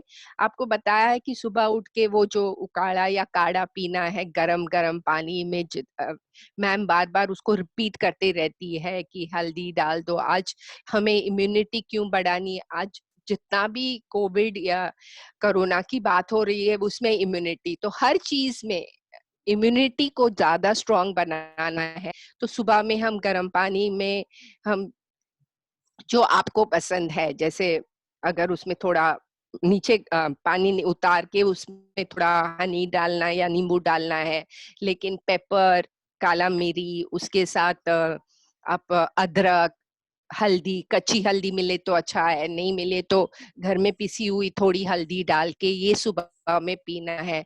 उसके बाद आपको क्या करना है कि फ्रूट्स खाने हैं। अब हम सवाल पूछेंगे कि ये फ्रूट्स क्यों खाने हैं? ये फ्रूट्स इसलिए खाने हैं कि जैसे मैंने कहा था, एक फूड आपके सामने आ जाएगा तो आपको उस खाने से 3 सवाल पूछने हैं। ये खाना मुझे ताकत देगा, ये खाना कितनी देर मेरी पेट में रहेगा, और तीसरा सवाल, ये पचने के बाद इसका जो बचा हुआ है रेसिड्यू जिसको बोलते हैं, वो एसिडिक होगा या अल्कलाइन होगा। आज जितनी भी बातें हो रही है शरीर को अल्कलाइन बनाने के लिए हम कोशिश कर रहे हैं। क्यों 100 साल पहले कैंसर नहीं था? क्योंकि उस वक्त इतना एसिड, इतना सोच, इतना टेक्नोलॉजी और भागदौड़ नहीं थी। तो इसीलिए हमको ये 3 सवाल, ये खाना मुझे ताकत देगा या मेरी ताकत लेगा। अब इसका एग्जाम्पल क्या होगा? अगर मैंने सुबह उठ के आलू पराठा या ब्रेड बटर खा लिया या कुछ भी खा लिया, तो समझो अगर मुझे 100 रुपए की ताकत आनी है पर मुझे 200 रुपए का खर्चा है कि इसको हजम करने, जैसे पराठा थोड़ा हैवी हो जाता है, अगर मैंने वो खा लिया तो मेरी ताकत आने के बजाय मेरी ताकत थोड़ी कम हो जाती, यानी मेरा रिजर्व, यानी समझो जैसे चेक पेमेंट हो गया, आपको कैश नहीं मिला, आपको चेक मतलब डिपॉजिट हो गया, लेकिन 3 दिन के बाद कैश मिलेगा वैसे। तो ये खाना। फिर सेकंड है ये कितनी देर। तो अगर जब आप फ्रूट खाते हो तो सिर्फ 15 मैक्सिमम 30 मिनट आपके पेट में रहेगा। और मोस्ट इम्पॉर्टेंट है कि जैसे आपने उसको मुंह में डाल दिया, जैसे मैं बोलूं आज अभी आम की सीजन है और आम सामने है, तो अपने आप आपके मुंह में पानी आ जाता है कि चलो मुझे आम खाना है, और ये ऑलरेडी डाइजेशन शुरू हो जाता है। तो जैसे आपने मुंह में पहला या तो चूसना शुरू किया या स्लाइस खाने शुरू किया, तो वो एनर्जी आपको तुरंत मिल जाती है। ये एनर्जी इतनी तुरंत मिल जाती है कि आपकी डाइजेस्टिव सलाइवा से लेके आपकी एनर्जी आपकी पेट में जाने के बाद, और ये फ्रूट कितनी देर रहेगा, जैसे बोला हाफ एन आवर रहेगा, उसके बाद उसका वो आगे जाना। इसलिए खाना खाने के बाद हम कभी फ्रूट नहीं खाएंगे। क्यों नहीं खाएंगे? क्योंकि खाना पहले मैंने दाल चावल सब्जी सैलेड खा लिया और अब उस ऊपर से मैंने कोई फ्रूट खा लिया। अब फ्रूट क्या बोलेगा, बॉस मुझे आधा घंटा ही आप पेट में रहना, उसके बाद मुझे आगे आंतड़ी में जाना है, इंटेस्टाइन में जाना है। लेकिन वो दाल चावल बॉस मुझे 4 घंटे 6 घंटे का काम है, और नॉन वेज खाओ तो 2-3 दिन ये खाना सड़ेगा। तो मुझे कोई भी आज सवाल नहीं पूछे कि नॉन वेज। देखिए मैं क्रिश्चियन हूँ और हमारे ये कम्युनिटी में ब्रेकफास्ट लंच डिनर सब जगह नॉनवेज होता है, लेकिन ये 10 साल पहले छोड़ दिया। और वो जो प्रोटीन्स ये वो सब आप जैसे इसके बारे में पढ़ोगे आपको पता चलेगा कि अगर ऐसा होता तो कोई वेजिटेरियन एथलेटिक नहीं होता या जीता भी नहीं। जिस हिसाब से ये नॉनवेज लोग बार बार मुझे पूछते हैं कि ताकत कहाँ से आएगी, अरे ताकत जो हमारे वेजिटेरियन और नट्स में है, हमें सिर्फ ये 4 फूड पे हम जी सकते हैं। बहुत सारे एग्जाम्पल्स है जो लोग बिना पकाया हुआ खाना खाते हैं और इतना ब्यूटीफुल, ना कोई बीमारी होती है। ये जो सन्यासी लोग या माउंटेन्स पे जाते हैं, हमें उतना तक तो नहीं जाना है, पर यहाँ रहना है कि यहाँ पे हम फ्रूट लंच के बाद नहीं खाएंगे क्योंकि नाकाबंदी होगी, वो आगे जाने नहीं देगा और इसलिए फिर हम तुमको एसिडिटी होगी, तुम्हें ऐसे ढेकर आने लगेंगे, you'll get belching and you'll get hiccups and you'll feel acid is coming into your mouth. It is just कि वो जो फ्रूट था वो बेचारा वहां पे पचाना शुरू हो जाता है और उसको नीचे जाने को मौका नहीं मिल रहा है, इसलिए वो ऊपर की तरफ आ जाता है, उसका जो गैसेस है वो ऊपर आ जाते हैं, इसीलिए एसिडिटी बढ़ जाती है। तो अभी याद रखना है कि फ्रूट हमें सबसे इम्पोर्टेंट है कि खाली पेट खाना है। सेकंड पॉइंट क्या है कि फ्रूट हमें तुरंत ताकत देता है, मतलब अगर केला मुझे 100 रुपया दे रहा है तो पूरा 100 रुपया मेरा, उसके डाइजेशन के लिए पैसा नहीं जाता है। और तीसरा मोस्ट इम्पोर्टेंट है कि रेसिड्यू, जो मैंने बोला ऐश जो बचा हुआ रहता है वो अल्कलाइन होता है। जब हम रोटी या हमने पराठा या नॉन वेज या अंडा खा लिया सुबह उठ के, तो वो जो बचा हुआ रहता है, सबसे इम्पोर्टेंट है कि अंडा खाएंगे, अंडा खाने के लिए तुम्हारी ताकत जाएगी, मतलब अंडे से तुमको 100 रुपया मिल रहा है तो 200-300 रुपया जाता है उसको हजम करने के लिए, तो एक वो हो जाता है। वो मतलब 8 घंटे से लेके 3 दिन तक वो तुम्हारे शरीर में सड़ सकता है। और तीसरा इम्पोर्टेंट कि जो बचा हुआ रेसिड्यू है वो एसिडिक है, तो इसलिए ये सब खाने तुम्हें जितना कम खा सके या जितना आपके लिए अगर 3 महीने के लिए आपने बंद कर लिया तो आपके शरीर का जो रिपेयरिंग प्रोसेस है, जो कैंसर को साफ सफाई करने का प्रोसेस है, वो बहुत जल्दी आपका शरीर फुली नॉर्मल हो जाएगा। तो ठीक है, तो ये आपके ये जो 3 काम है, तो सुबह के काम में फ्रूट्स हमने बोल दिया। आपके कौन से फ्रूट जो अभी आ रहे हैं, जो सीजन में है, सीजनल रीजनल, मतलब आपके यहाँ जो होते हैं, नॉट कि हमने थाईलैंड से ड्रैगन फ्रूट मंगाया या कीवी मंगाया, हमारे प्रदेश में जो फ्रूट है वो ही खाना है। तो फ्रूट्स की बात हो गई। लंच की बात करते हैं तो हमें एक ही ग्रेन खाना है एक वक्त, यानी मैंने 2 चपाती खा के थोड़ा चावल नहीं खाना है। अगर मैंने चपाती खा ली तो चपाती खानी है, अगर मैंने चावल खा लिया तो मुझे सिर्फ चावल खाना है, चावल सब्जी दाल सैलेड खाना है। अब बात होती है कि बार बार हम कहते हैं कि मैदा बंद करना है, गेहूं कोशिश करके। अब गेहूं को ना क्यों कह रहे हैं, गेहूं को पहले पॉइंट क्यों ना कह रहे हैं कि जो पहले का गेहूं था ना, तो 1 साल में वो थोड़ा सा घर पे जो गेहूं ले आते थे तो वो थोड़ा हरा पड़ जाता था, तो यानी वो सड़ने, तो वो वाला गेहूं हम जानवर को दे देते थे। आज क्या हो रहा है कि ये गेहूं, उसकी जो इम्पोर्टेंट पार्ट है, ऊपर वाला भाग जो जर्मिनेट होता है, उसको काट देते ताकि ये गेहूं 5 साल गोदाम में पड़ा रहेगा, खराब नहीं हो जाएगा। तो इसलिए जो ताकतवर चीज है उस गेहूं की वो नहीं है, तो इसीलिए एक वो पॉइंट हो गया। दूसरा पॉइंट ये है कि आप सबको पता है कि हमारा शरीर पानी 70% वाटर है। जब हम फ्रूट कहते हैं तो 70 to 90% वाटर, यानी मैचिंग हो जाता है। लेकिन गेहूं, अगर मैंने 1 कटोरी चावल 100 ग्राम चावल लिया और 100 ग्राम गेहूं लिया, गेहूं की मैंने आटा बना दिया, मेरे 2 फुलके हो जाएंगे या 1 पराठा हो जाएगा। लेकिन मैंने 100 ग्राम चावल पकाया पानी के साथ, तो आपको पता है कि इतना टोप भर के, तो वो जो पचाने के लिए बहुत इजी हो जाता है क्योंकि बॉडी भी तो पानी वाला है। तो इसीलिए आप अगर चावल खा रहे हो तो पचने में इजी, यानी उसका रेसिड्यू जो बचता है वो अल्कलाइन होता है। मोर इम्पोर्टेंट है कि जो रेसिड्यू है, जो पचने का टाइम है वो कम टाइम है। वेरेज आपको भी पता है कि रोटी खाने से भूख नहीं लगती। अब आपको रोटी खानी है तो आपके पास बहुत चॉइसेस है, जो जवारी है, बाजरा है, नाचनी है, और आज तो पूरा दौर चल रहा है मिलेट्स का, कि बहुत सारे जो मिलेट्स कोई नई चीज नहीं है, वो सदियों सदियों पुरानी वाली है। और वो मिलेट्स जो है वो हम खाते हैं उपवास के टाइम। पता नहीं आप लोगों को वरी, सामा, कंघी, कंघी, ऐसे बहुत सारे मिलेट वैरायटीज है जो रात को भिगा के सुबह में खाना है आपको, तो वो वाले सब आप खा सकते हैं। तो ये लंच में आपको समझ में आया। मोस्ट इम्पॉर्टेंट लंच में क्या करना है कि आपको कच्चा खाना है, कच्चा सैलेड खाना है। वो सैलेड सिर्फ, मुझे पता है कि जब मम्मा मेरी फेवरेट खाना बनाती तो सैलेड बहुत छोटा 1 चम्मच लेते थे, बाकी जो फेवरेट खाना ज्यादा खा लेते थे। अभी आपको उल्टा करना है कि सैलेड बहुत सारा ज्यादा खाना है, कम से कम पाव किलो, कम से कम जो भी आपकी पसंद का है, वो गाजर है, मूली है, खीरा है, cucumber, whatever you like, you have to have that in plenty। ये अच्छा, हम सैलेड इतना क्यों खाने बोलते हैं?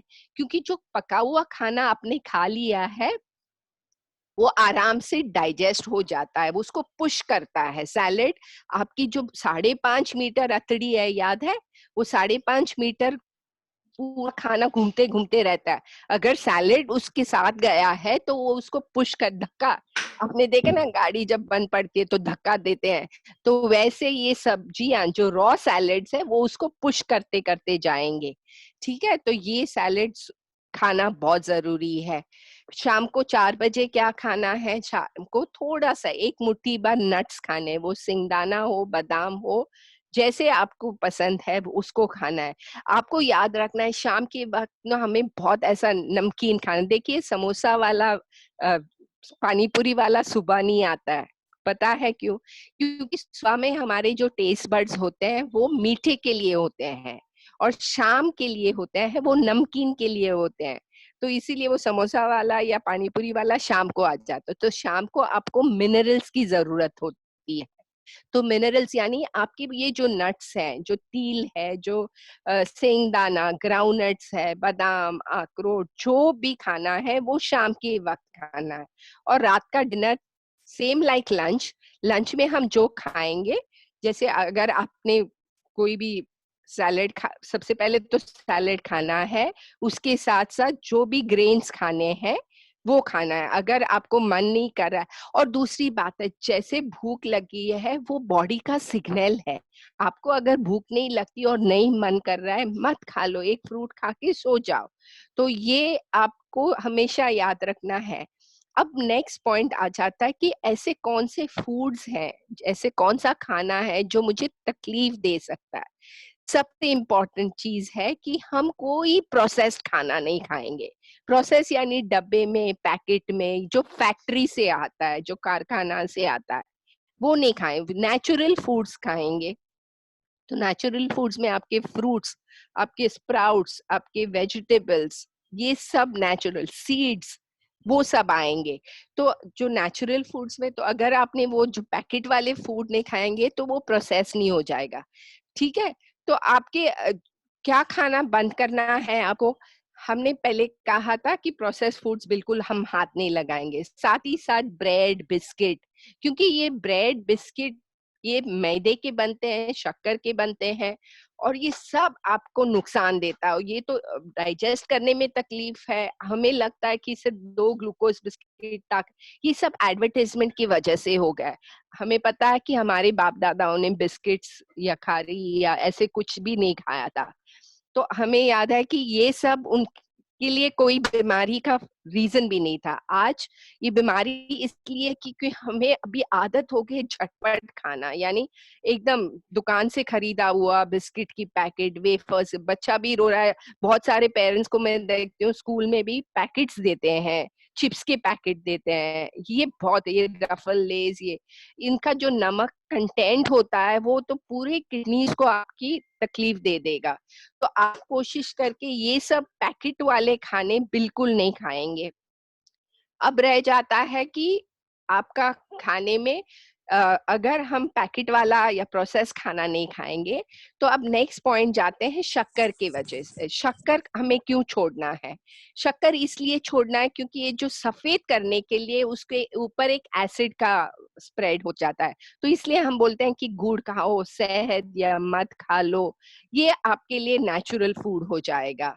और अभी भी मुझे याद है कि 10 साल पहले जब मैं डॉक्टर विजया वेंकट के साथ काम करती थी और हम लोग मंत्रालय में बैठे थे कि बताने के लिए कि शक्कर से इतनी तकलीफ होती थी, तो हमें पता चला कि वहाँ की लॉबी जो है, महाराष्ट्र की लॉबी, सबकी शुगर केन प्लांटेशंस है और उसमें जितना पानी एक्सेस वेस्ट हो जाता है वो प्लांटेशंस के लिए, और वो तो कोई हमारी बात सुनने के लिए थे। हम जाने के बाद वो प्यून हमें बताते कि हमारी जो रिसर्च पेपर्स है वो सब श्रेडर में जाते थे। तो इसीलिए हमें पता है, आप लोगों को पता है कि शक्कर से इतनी तकलीफ होती है, इसलिए शक्कर कम दाम में, क्योंकि उसको पूरी फर्टिलाइजर से बनाया जाता है और ये फर्टिलाइजर तो हमारे लिए बहुत हानिकारक बन जाता है। तो इसलिए हमारे डाइट से क्या गया, पहले पैक्ड एंड प्रोसेस फूड्स निकल गया, सेकंड हमारे डाइट से शुगर निकल गया, अब थर्ड जो है वो है मिल्क। हम बार बार एक्सप्लेन कर रहे हैं, रूबी मैम हर सेशन के स्टार्ट में भी बताते हैं, देखिए जो पहले हमारी गाय थी वो सच में ग्रास खाती थी, आज और वो 2-3 साल में एक बार प्रेग्नेंट हो सकती थी, लेकिन यहाँ पे हर साल उसको प्रेग्नेंट कर रहे हैं, साथ ही साथ उसको स्टेरॉइड्स दे रहे हैं। तो आज ना जो हमारे 14-15 साल में मासिका होती थी, आज वो 8-9 साल की बच्चियों में होते हैं। हम सवाल नहीं पूछते हैं कि क्यों ये होता है, ये इसलिए होता है कि गाय को इतने स्टेरॉइड्स और इतने हार्मोन्स की इंजेक्शंस हम देते रहते हैं और इसकी वजह से ये सब दूध में जाता है और दूध में हमारे शरीर या हमारे बच्चों, हमें पता है हम माँ है तो हम खाना नहीं खाएंगे, बच्चा तो एक थप्पड़ खिलाते हैं और थप्पड़ के साथ 1 गिलास दूध पिलाते हैं, और अगर दूध का टेस्ट बच्चा, और पता है तुम्हें कि सच में 3 साल के बाद, क्योंकि बच्चे को दूध सिर्फ माँ का दूध ही चाहिए, ऐसा हमारे कोई भी इसमें नहीं है कि दूध हम एक ही इंसान है जो दूसरे जानवर, आपने कभी गाय को भैंस का दूध पीते हुए देखा? नहीं ना। तो हम एक ही इंसान है जो दूसरे के दूध पीने के लिए, तो हमारे लिए दूध की जरूरत नहीं है।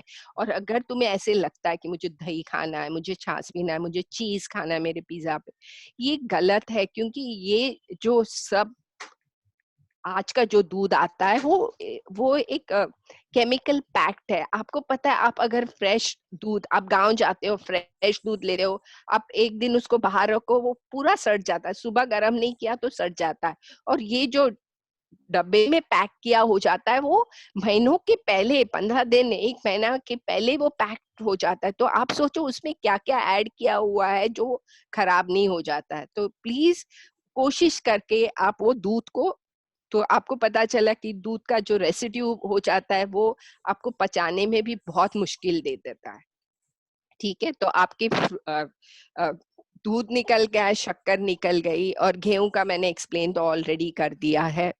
तो ये सब खाने में अगर आपने कम कर लिया या निकाल दिया, और उसके बदले में आपको समझाया था अच्छी तरह से कि हमको 4 बार खाना है, 8, 12, 4, 8, इसमें 2 वक्त पका हुआ खाना है और 2 वक्त कच्चा खाना, यानी सुबह 8 बजे आप तो जितना फ्रूट्स खाना है मन कर रहा है खा लो, फिर दोपहर में 12-1 बजे आपको लंच लेना है तो एक ही ग्रेन लेना है, साथ ही साथ सैलेड लेने हैं।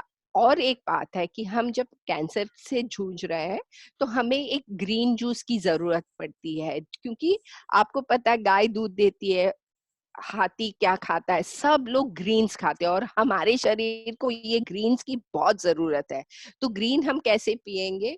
हम ग्रीन्स को एक, जैसे हम कोथमीर ले लेंगे, पालक के थोड़े पत्ते, पुदीने के पत्ते, और मोस्ट इम्पोर्टेंट पान जो है, हम पता है पान तंबाकू के साथ वाला नहीं, सादा पान, वो अगर आपको खाना खाने के बाद, अगर आप उसमें बड़ीशेप इलायची डाल के वो खाना खाने के बाद भी खा सकते हैं, बहुत अच्छा आपके लिए है।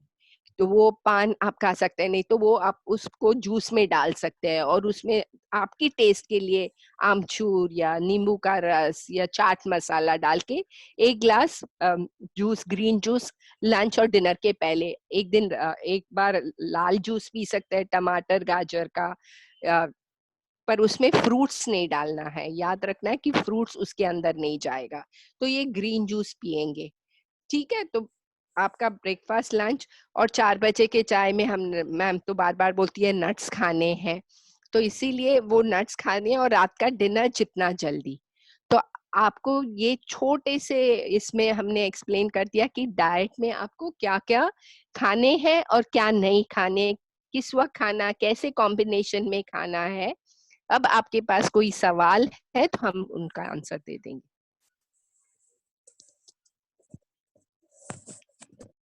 Over to you, Ruby. Thank you so Gausia, much. हाँ जी we have questions.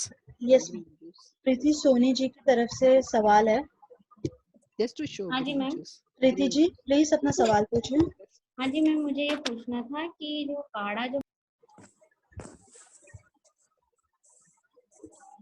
Preeti ji आपकी आवाज नहीं आ रही है, आपने माइक म्यूट कर दिया अपना,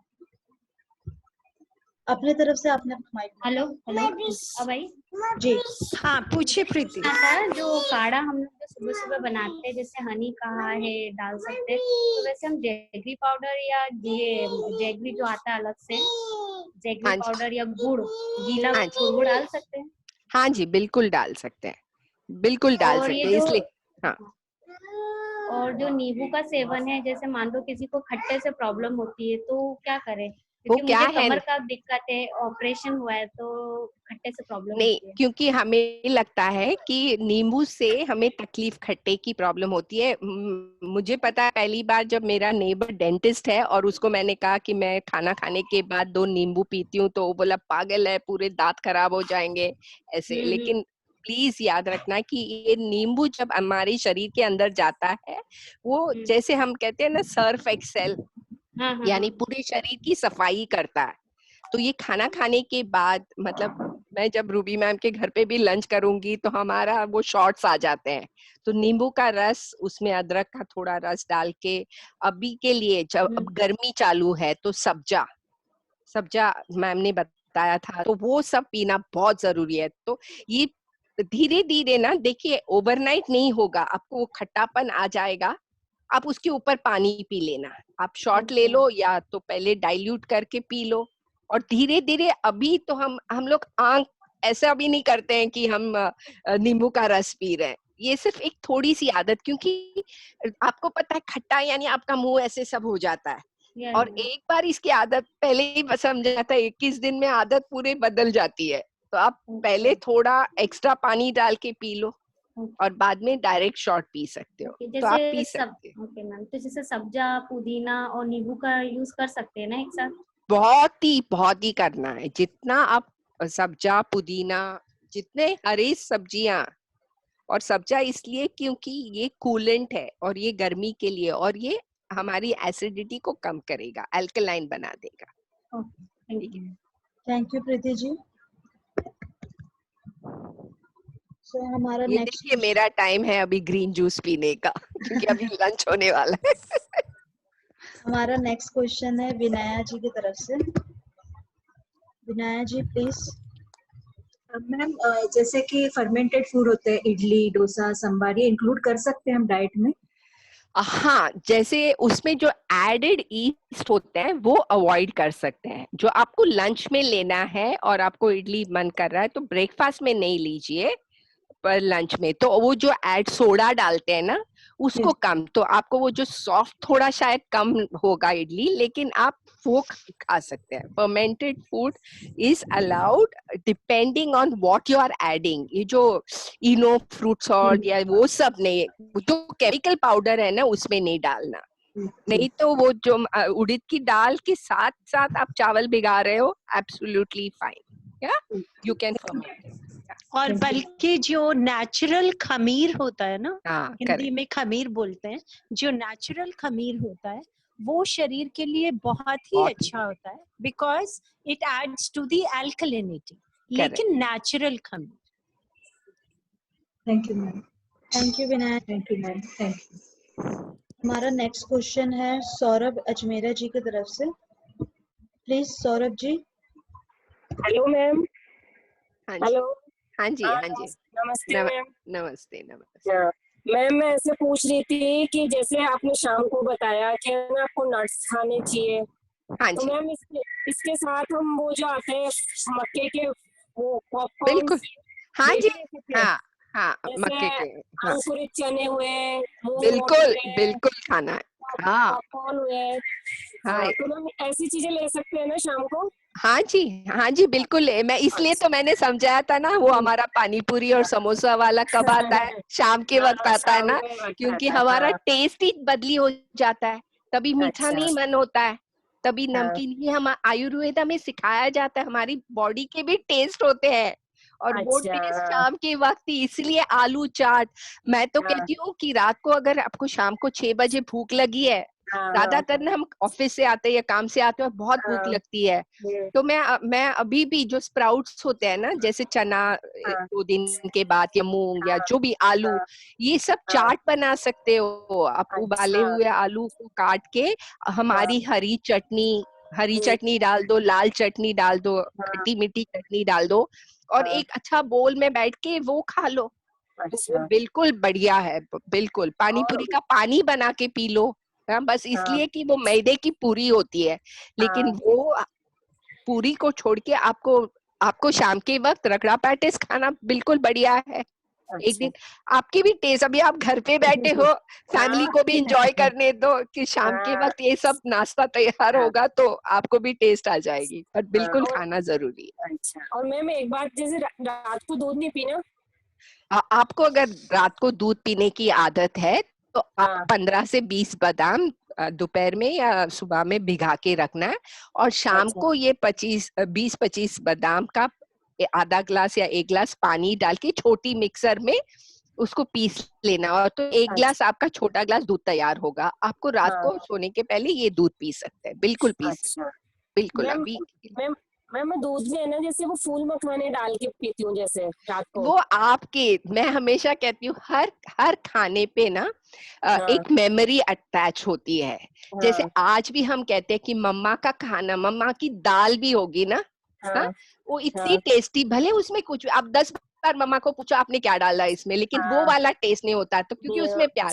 तो अगर आपके दूध में आपको ये डाल के बहुत अच्छा फीलिंग, तो बिल्कुल पीजिए, क्योंकि मेमोरी बहुत काम कर लेता है, बहुत हेल्पफुल है।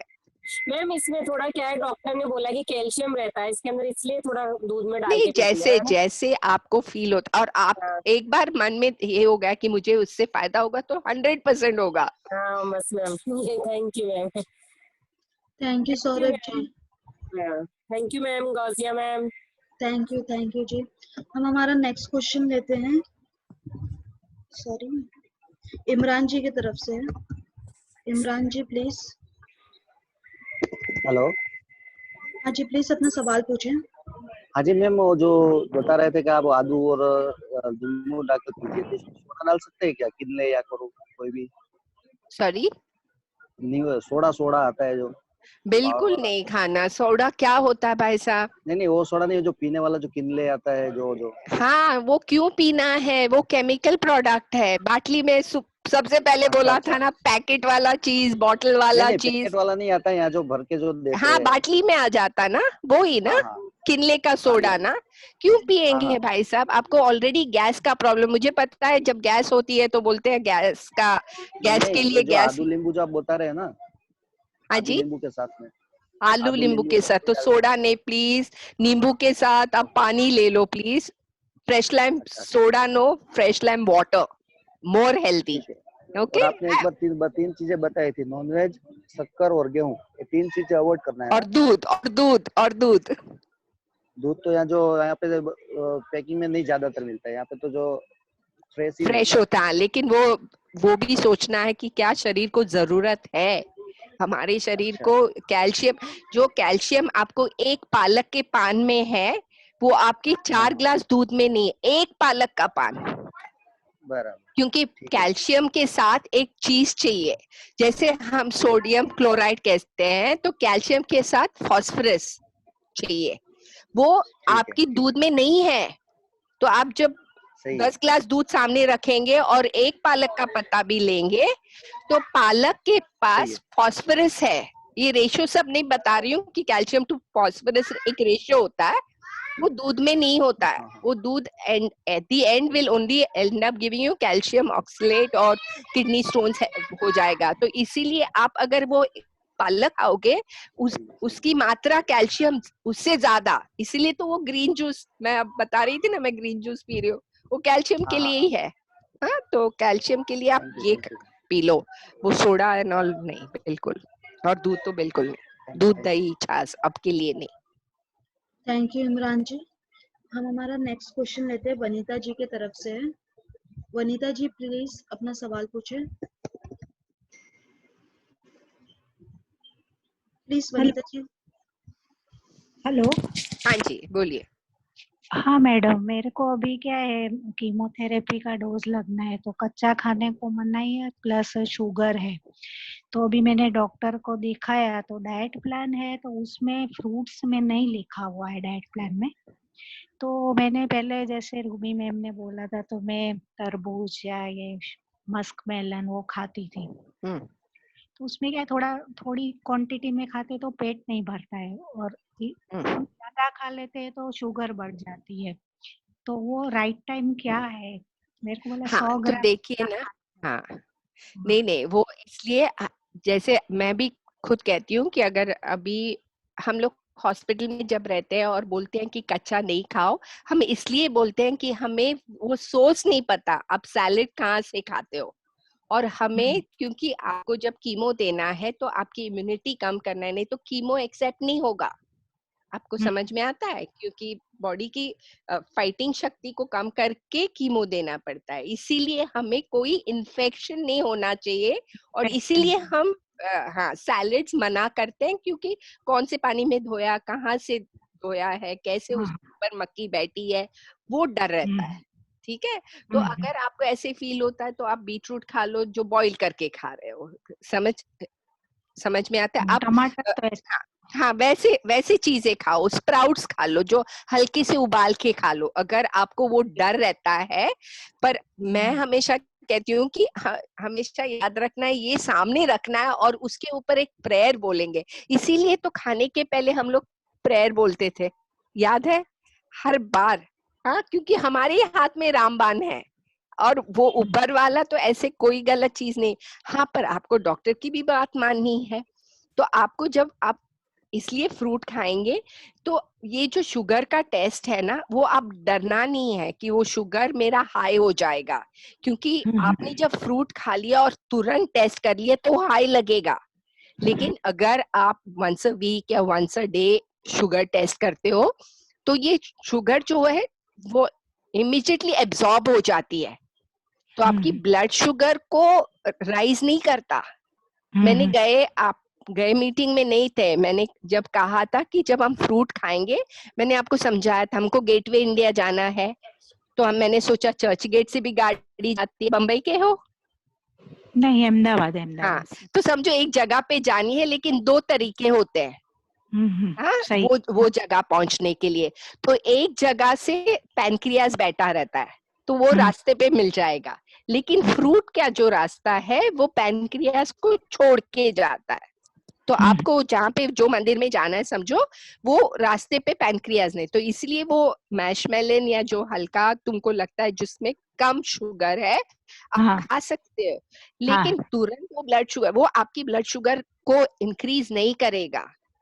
ठीक है, तो वो थोड़ा स्ट्रेस मत लो। आप चाहिए तो फ्रूट खाने के 1 घंटे के, मुझे पता है भूख लगेगी, तो आप तुरंत चाहिए तो खाना फिर खा लो।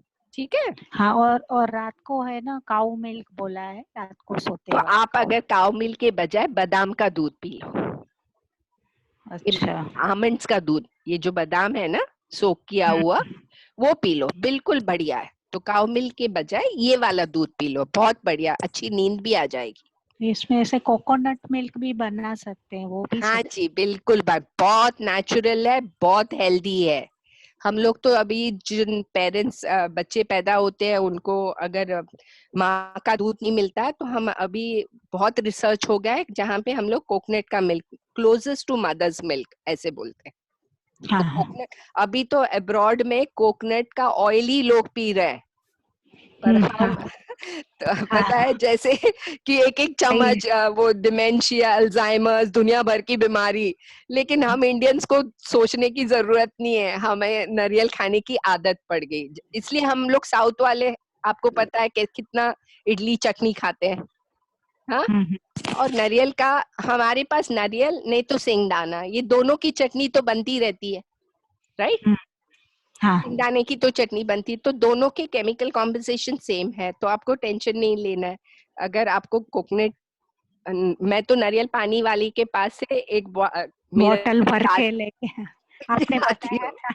हाँ हाँ, मंदिर के क्योंकि 50 रुपया दे के नारियल कौन पिएगा, नारियल का पानी बड़ा महंगा हो जाता है, तो इसलिए तो इसलिए सादा नारियल का पानी बहुत ही बढ़िया है। अभी जब सुबह में हम लोग आमरस बनाते हैं, तो हम लोग वो नारियल का जूस या नारियल का दूध, हाँ, और मैंगो डाल के हम लोग वो 1 गिलास, पहले हम लोग केला और खजूर का मिल्क शेक बनाते थे। केला डालते, जैसे जब केला थोड़ा पका लगता है ना, तो घर पे बच्चे या कोई खाने को मन, हाँ, वो थोड़ा सा काला हो जाता है, चिपचिपिया हो जाता है, तो उसको काट के मिक्सर में डाल दो और स्मूदी बना लेते हैं। हाँ, बिल्कुल बिल्कुल स्मूदी बना सकते हैं, तो वो वाला। Okay okay, thank you ma'am. You're welcome. Thank you Vanita ji, thank you so much ma'am कि आपने आज हमें ज्वाइन किया। आप जिस तरीके से इंफॉर्मेशन हमें देती हैं, लाइक मैंने कभी नहीं सोचा था कि दूध के बदले बादाम को सोख करके हम पी सकते हैं।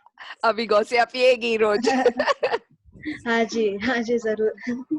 Thank you so much ma'am. Ruby ma'am. Jonita, बहुत ही सुंदर सेशन था एक्चुअली, एक्सट्रीमली इंफॉर्मेटिव। हर ही बार होता है, बट कभी कभी होता है ना, जुबान पे सरस्वती बैठ जाती है, तो आज वैसा ही कुछ था। It was a very very beautiful session. Thank you so much. Thank you everyone कि आप लोग ने हमें आज ज्वाइन किया। Thank you so much. जैसे कि मैं कहती हूँ हमेशा, आप हो तो हम हैं, आप नहीं हो तो हम नहीं है। थैंक यू हमारे साथ इस तरीके से रोज जुड़े रहने के लिए। और जैसे कि आपको पता है, हमारा यूट्यूब चैनल है संजीवनी लाइफ बियॉन्ड कैंसर के नाम से, और दूसरा रूबी आलूवालिया के नाम से। अगर आपको और भी बहुत सारी चीजें जाननी है, समझनी है, तो आप हमारे उस चैनल को सब्सक्राइब कर सकते हो। बहुत सारी अलग अलग हमने वीडियोस उसमें अपलोड की हुई है, और बहुत सारे न्यू कंटेंट्स के साथ हम आगे भी अपने वीडियोस अपलोड करने वाले हैं। तो प्लीज आप जाइए अपने यूट्यूब चैनल को हमारे सब्सक्राइब करिए, और खुश रहिए, हमेशा मुस्कुराते रहिए, आसपास खुशी बनाए रखिए। हम कल फिर मिलेंगे 11:15 पर। जिनके सवाल हम आज नहीं दे सके, वो प्लीज हमें व्हाट्सएप कर दें, कॉल कर लें 4 बजे से 5 बजे के बीच में। हम डॉक्टर से कनेक्ट करके उनके सवाल का जवाब जरूर देंगे, या फिर न्यूट्रिशन को लेके कोई सवाल है तो आप हमें भेज सकते हैं। तब तक के लिए अपना ख्याल रखिए। थैंक यू काउंसलर्स, आप लोग ने एफर्ट किया तभी हम इतने प्यारे प्यारे लोगों को मिल पाते हैं। Thank you Ruby ma'am, thank you Anees sir. कर हम फिर मिलेंगे, तब तक के लिए बाय।